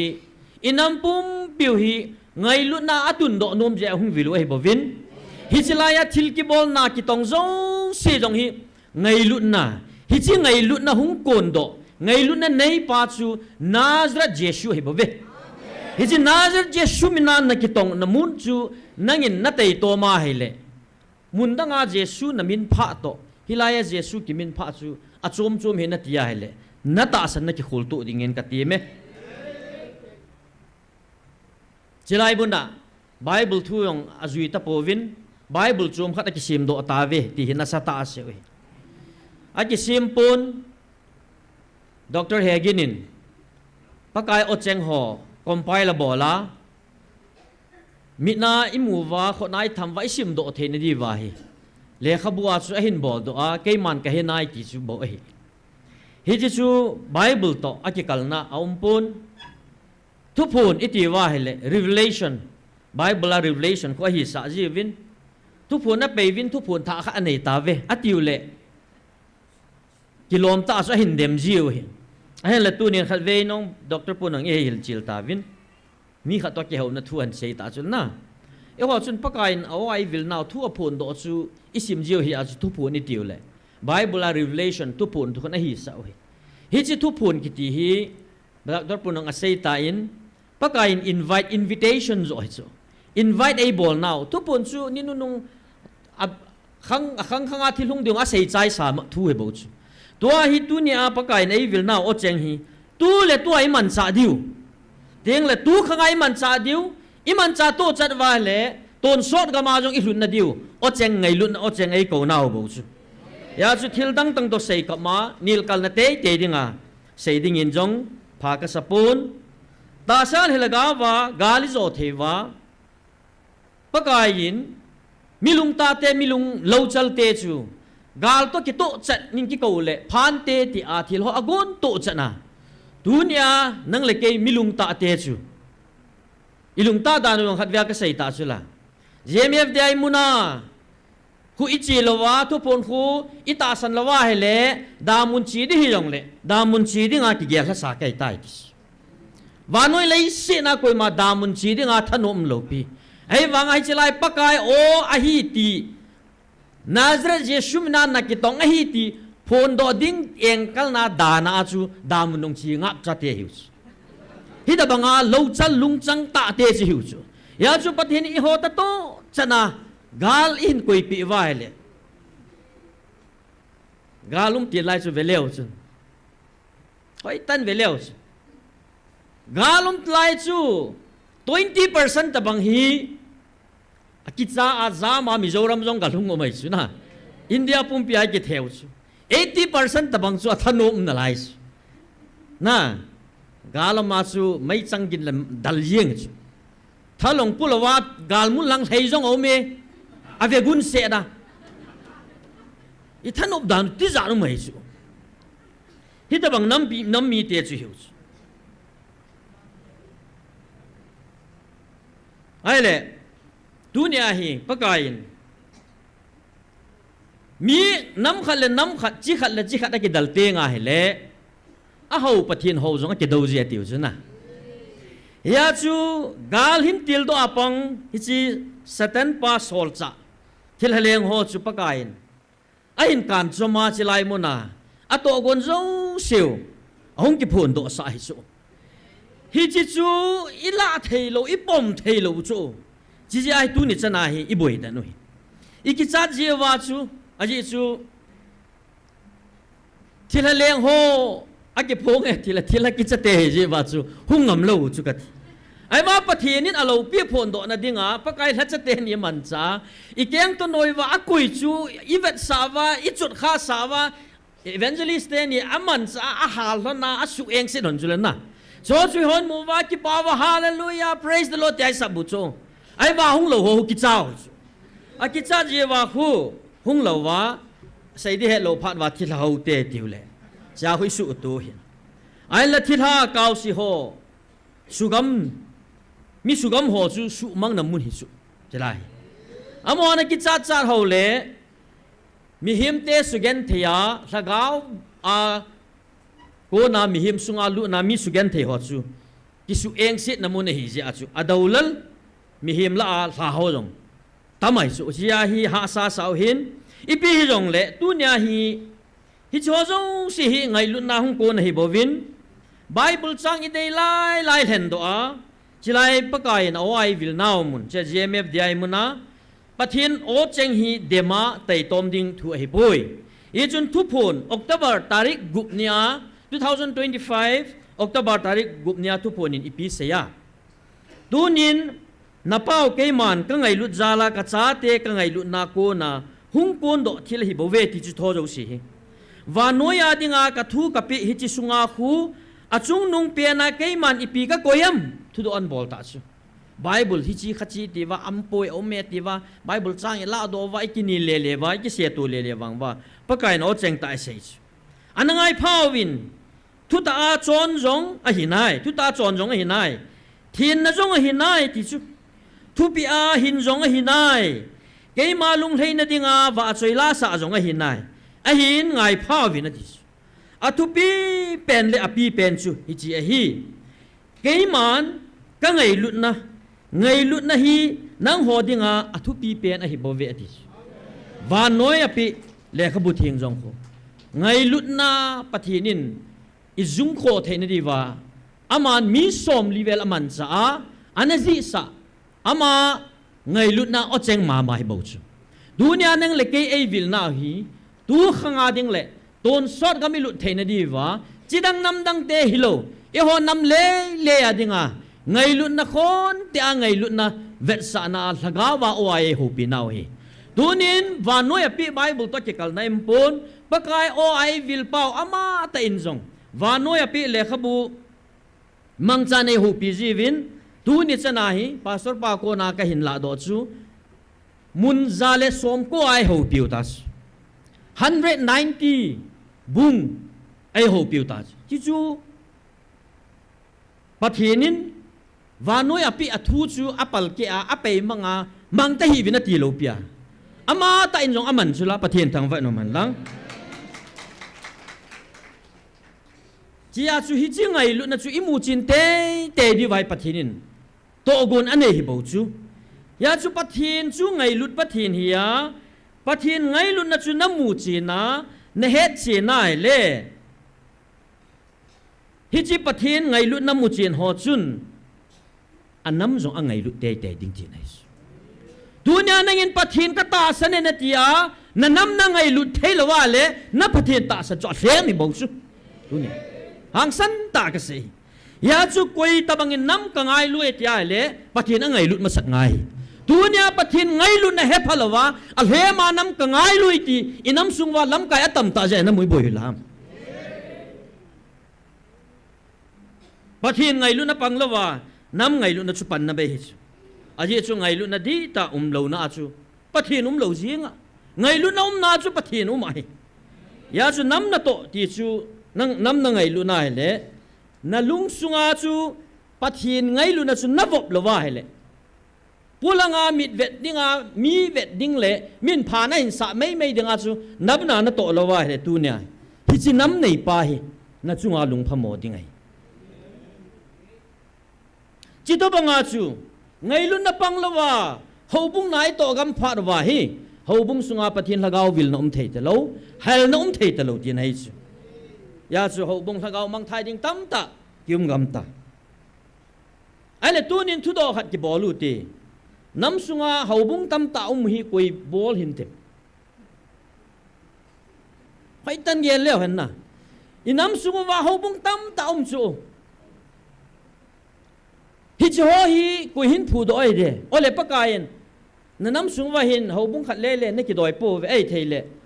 ภาษาปีผานะสาสาตำเทดันบอลินาทีเอเดมที่เบเวตัวน่ะไอ้เล่ตัวนี้นี่โชฮีน้ำสเปฮอนหูบุ้งผูดอข้ามอ๋อแอปปูน่ะผูดอข้ามผูดอข้าลูกเสียสอนของผูดอข้าลูกปีน่ะเฮ้ยตันเย็นเลยเห็นจีตัวนี้เขาฉันน่ะต้องหอฮีอีเดียมน่าวฮีปนอีเต่าปีดิววากเสBible sim atam lai chana hobung tam che che theologian ho hin hobung ai phu do jius ai le tunin nam se pe chi organization masangai hobung masa na lo mana pu hobung masa chuna tu ni tham khat ik ho tu di wa ka de nam se pe ki loi khom na organization ho masanga hi hobung umai ta hobung tam ta nom ta su hi chi hobung ki khentel nam ni te hiu cho hei chi a cho mo hostile chu lawa na nam se pe ho dong o ki khentel chu bol thei ham ati wa an bol le to hi to ai som li lang vel wal ta sa pu som li le nga som ni la nga na tham phot mong hom ta hi la na ki pom chu masanga chu khat ve ka mu khai som li wal lang ai chu ta ke nong khat bol tham ka ti chim na lai som na hi ji ka sai do nom chu phem tia le tu nin hi ji hau ki ti hi hau bung hi anamu chi no hi tin thagao leng pi le ya ei pui ho hin lampi hi anapui di le tu ni inamu hi lam vai pon te ka ti na hi an so na te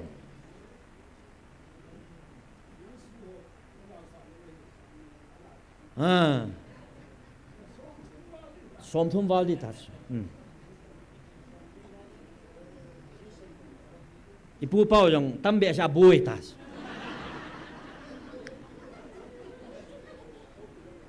ai wanga kuki zo cha te ho zo si ham le pau chom chom tho ho ho bung hi ki gom le ki sim le atam di dan na tam di chu khoneu cha chang hu ami za sanga ho bung tam di je ti ai le tu nin chi ka sei do nom hi ham tia le nam sung tel de na dinga algi lo pan panala a apan na chu i ho lam kai ho tu ni amo ho yong oi mo the hi lo pisu nang le ke mo pu na tam ta ni eo te hi i pastor ho ho thachana tong ho hi ki mo ta san ji chu amo ta sana chu ki umana amo ta san chu i ki nei khom piu chu ka i ki ko mu chu ya chu man asane tel o asane avome tel avome dius ai wa thagau thu wang chu nang le pathian direct hin a hi ngai ya hi tu ne a hi i ho jong mi pi jong hi te hi na hep lung mong khau ta chu satan ya chu Taona i ha sam jiu yong mai thei chu nam phulu tang ho bung phulu tang e ti le chau ki dal pa bui pi ve ta satan ho bung chairman pa ham bui pi dis nam sunga ho bung ho su lu tang e su boi tang e ti le director ho attack bodies hi chi ho ni su mil ji wa am ho na ki su mil wa na sa hi pi san le no yong san ne ki ti te chi hu chu he ya chu pa ka hin hi ta banga hi nam la sama lam vai ga mai pha vai tu chunga hi a o ai hung vil wa e ko wa hele i za thei lo chu wang phat pi a nam se pe ho e hon damuna chi te te dinga i koi ho to that i ti ho mi a i mu lo ho i ki chat ho thi do loi lo han i ti ho chun tu chungai pathian o za chu pathian thang vai na azi chu hi chi pathian e ko nau hi am ho pan munai ko chu gal chu nam se pe chu gal mano ding hi chu la ima cha nei lo chu la ya chu pa kai ama tha hat ta hi gal he tin pi lo wa le ima cha ki lo de ki mol phau de tai ti a ki het chu a ki het phar wa pathian o hoi gang chala za chu pathian tang vai no man la tu ni nam se pe ho hi la sa na ko ding mo mo hi le ki boi ve ta tu na nam se pe ka pa cha dan dan ka ki pa pi mo mong nam se pe ho jalin pathian thang vai no man lang chi chu chu la tu po ni no nga se chu men nagal mi te hun milim sim thua ho hin na no hon milim ta na ho he ti chu ko ham mi him ta ho na ho he ti i ho tha cha ho se nei chu am ho sei chu na nun tu ni ai am hon a sei hila la ki chai te hi ta chu na chi chu cho te na dancer to ai din mu chu chu ya chu pathin tu chu nga a o ai hung hilwa he le hilanga chang pal lei tam ta athas kang diu chu nom lo chu ya chu pathienin ta sang thaga wa thin na hin khu mang dinga pathin ei ko naw hi mi tam ten adat thelo ana thelo ta chu ai le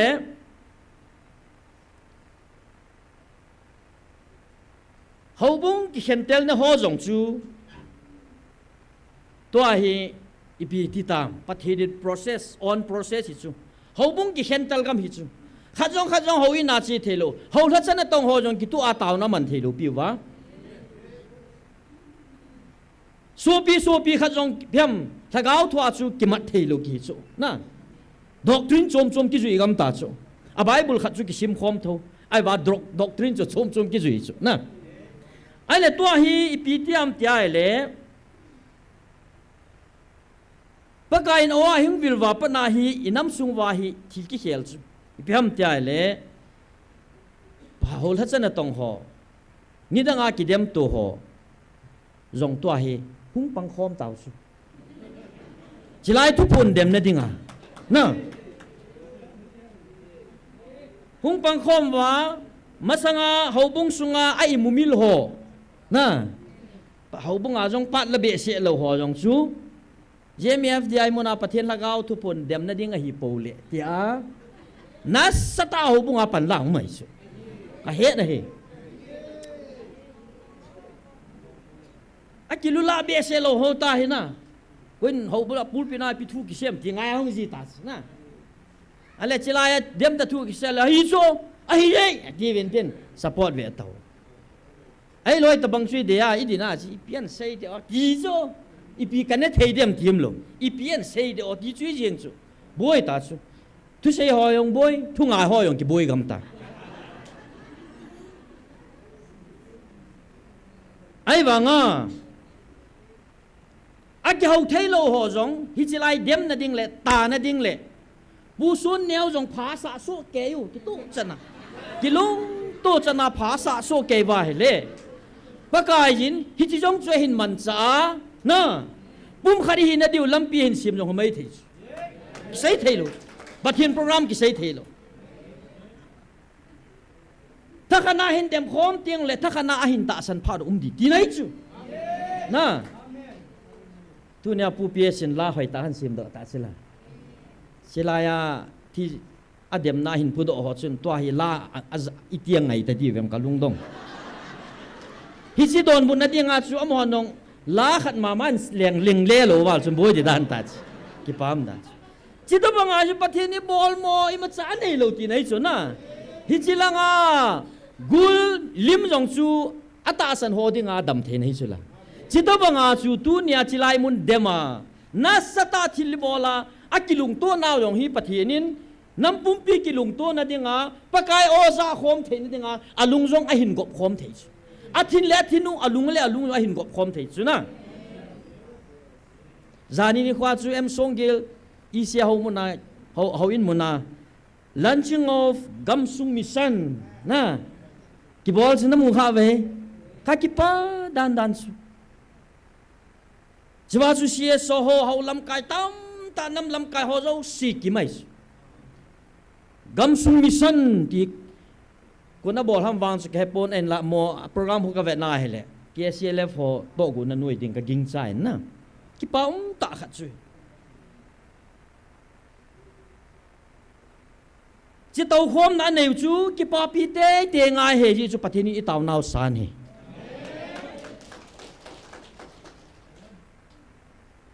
to chu idem khom ta bang wa chu nam sung khan to na jong a sei khom panu ta chu toi siwa ki sei chu gam sunga mu chi phalo kinep na pa chai tu ho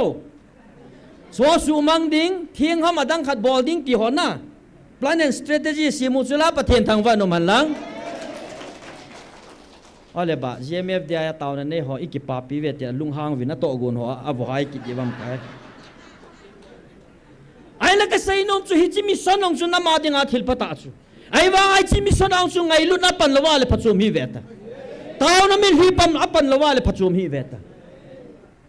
pathinin na gam su su thing ta ve na ti ama ki pan ta chu ki pana gam sung lang gam gil lang a cheng ho jong na tong ho jong athila lawan ki pol hau tam ta jong ta chu a ra chi ho a lei bola chi ho jong chi lai hung ki pulu tam taw mai ta chu to he inam lam ka ho jong a hin gel dong khang do wa zana chu meeting thu pi ta news gil ta gel khom ai va english then better late than never tisna thawe ki paw me but never late is better na ki nai tun hi cho chu ipi ti le masangai na bol lo ha hi chi bol ji wa ta sa lagau mang thai za ta lai na no mai i vai gi bon ta mi te ho nei sei chul de wa chi lei sit khum wa nup ni ngai ho nu wa toai ki pat ba mu chu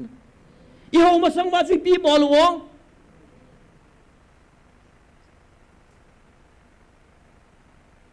dòng lệ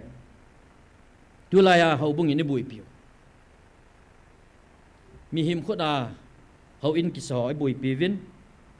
office building hoi ta tai sa po le hậu bung ma chal dan in gam ta vi sagau mang thai ding ki kho sa na la samin dunia lam pam dunga waiting set lagi a nen bo na lagi ho hu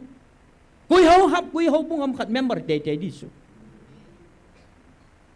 dunia he nam sung wa ho la chana tong ho pakai mina ka ti me hi jo hi ho bung member hi lo ham ole om chana phat lo ya chu doctrine to ki to lo ya chu dan puai koi ga mu hi tam pathian lung thei na dem dunia ni mission nai to ho jong hi lo la ya hal the pa ta bang hi chu hal the pa chun hala ga gam la ta ho the a ama kim vel ki the a ki the hai chu na hi chu mu chi chong ke do pha na avele alaya chu go bet bet akim vel si si hoi ji chu iptm ta nung vel anung gel la le aman achut na mun ho chu hal ne ki the kha lo agam la ta zo ana the chu chita banga hi missionary ti wa mun dang mission feel on wa i ho bung suai kusunga mei thai chaga an acha naw lo khama sagau mang thai ding tam tau ma rehab center a long kui jo lo tam tam hi la hi so i kam dang mun dang ai bol sang ai bol diu tam ta pathinin i kam sung wa koi hi la hi so hi he GMFDI muna ki tau pi hoi hi sia chia hi nam sung wa ding a lagau mang thai ding ho ding a tawa nam lam kai ho ding a tawa hau so ding a tawa anisia ki ho ka ki ho to wa ka chiu jong hi lo hilaya pakai hat chung nung pathin alpha le omega van til hot na theng ti asap pa hi chi hat chung nung pathinin nanamu ki tun do na ding le sagau mang thai ding hu do ding hi chiwa sagau mai ti na ti thupi ji a tu ni chana ki chi ai hi chi nam dam na ding le sagau mang thai ding ho man na ding a taw na manga chi ho na khai le hi chi lai taw na phut do pa to na ki mai tu ding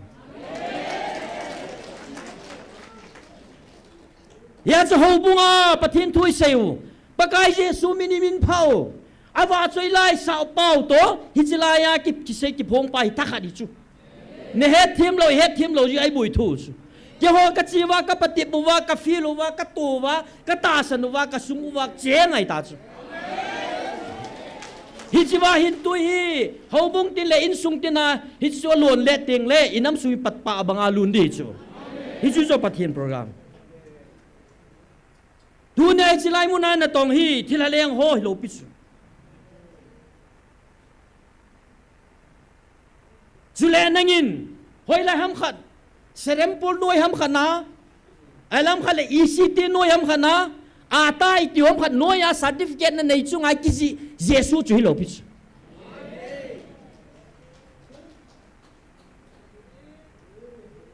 alal to na da ha ahung teng le van chunga thom hau ta van til van mi thing te ho thom hau ta mo lung hel ta la la luwa ngai lu na chung nunga hung vil pau hing jing hat chung nung pathin van noi pum pia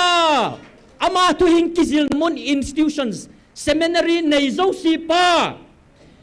chunga sile noya thil zo si simpa pathin hi bos tu ni hin kan sung mi te ho hi choi gil ta igeluwa phar khanin pathin ai kauno patip ding ai kaun ho patip hi jong le pha dom na lai kanam mi te ho kinilu hitin kidamu hitin kitai tom pu ti phachum pon ti e macha phachum pon ti dunya hi chalaya pathin thu pongin thu pi anei pa he mi hem koi macha na tin thelo ting koi man te zo lo di ji chun sang chun pathin belu hitin pathin taw na ta thu in pathin koma het the na ki thum lew hen dunya hi pathin inam hi so na ai tun diu ta sei nom tam ta jong cho min hi jong le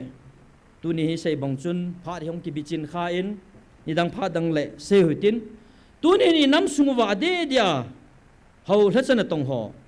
dinga hi taw diu kanomi aji chu am ho hin pakai o hi aza thei lo lai chana lagau thu dola lampi zo na hi ibui bui kom dius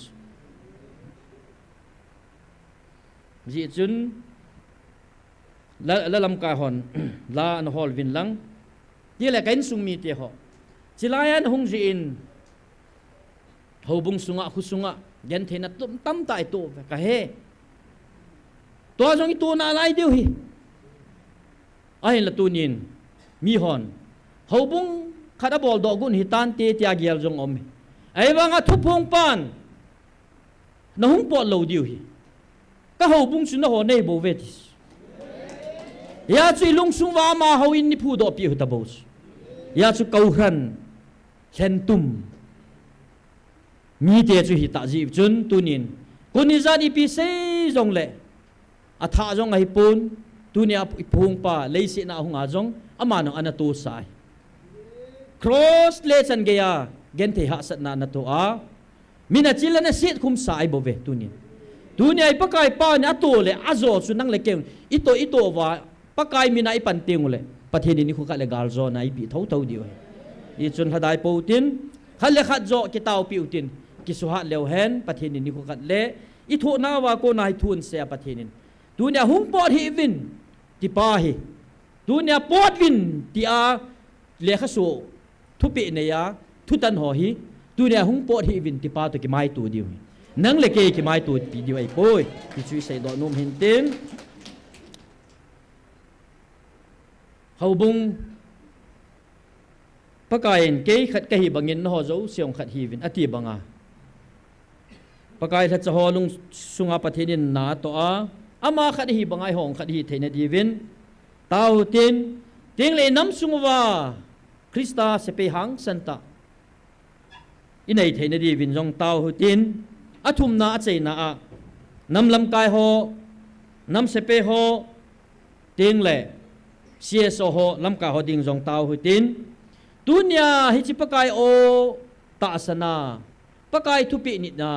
anam pum pi dam do na ding le ama hagau ki suhat na dinga nisia taw na chilai hong ho zan pathin thang ba hu tin gen the hasan na to a lungleng wai tam ho khat le khat pathin ko ma ki taw pi hu te pathin tha thu moi tin tun la na san ta ba Christian sepe ko non ti chu thanom ten sautin theidan chen taw tin pha zo se le taw che na hi pa so thang nevin in man pen divin de pa ka hin nei ji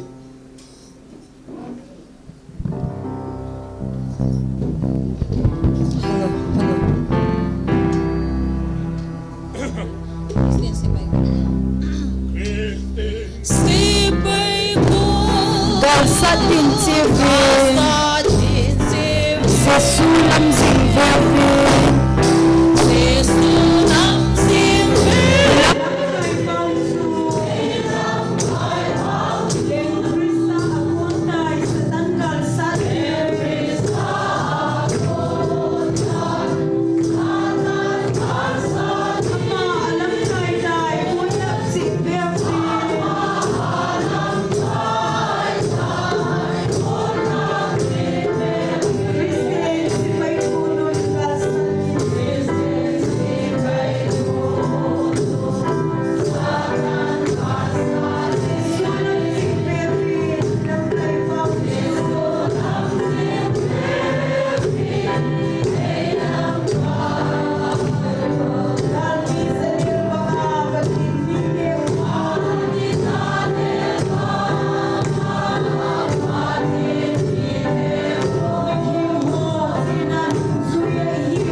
hei cha sum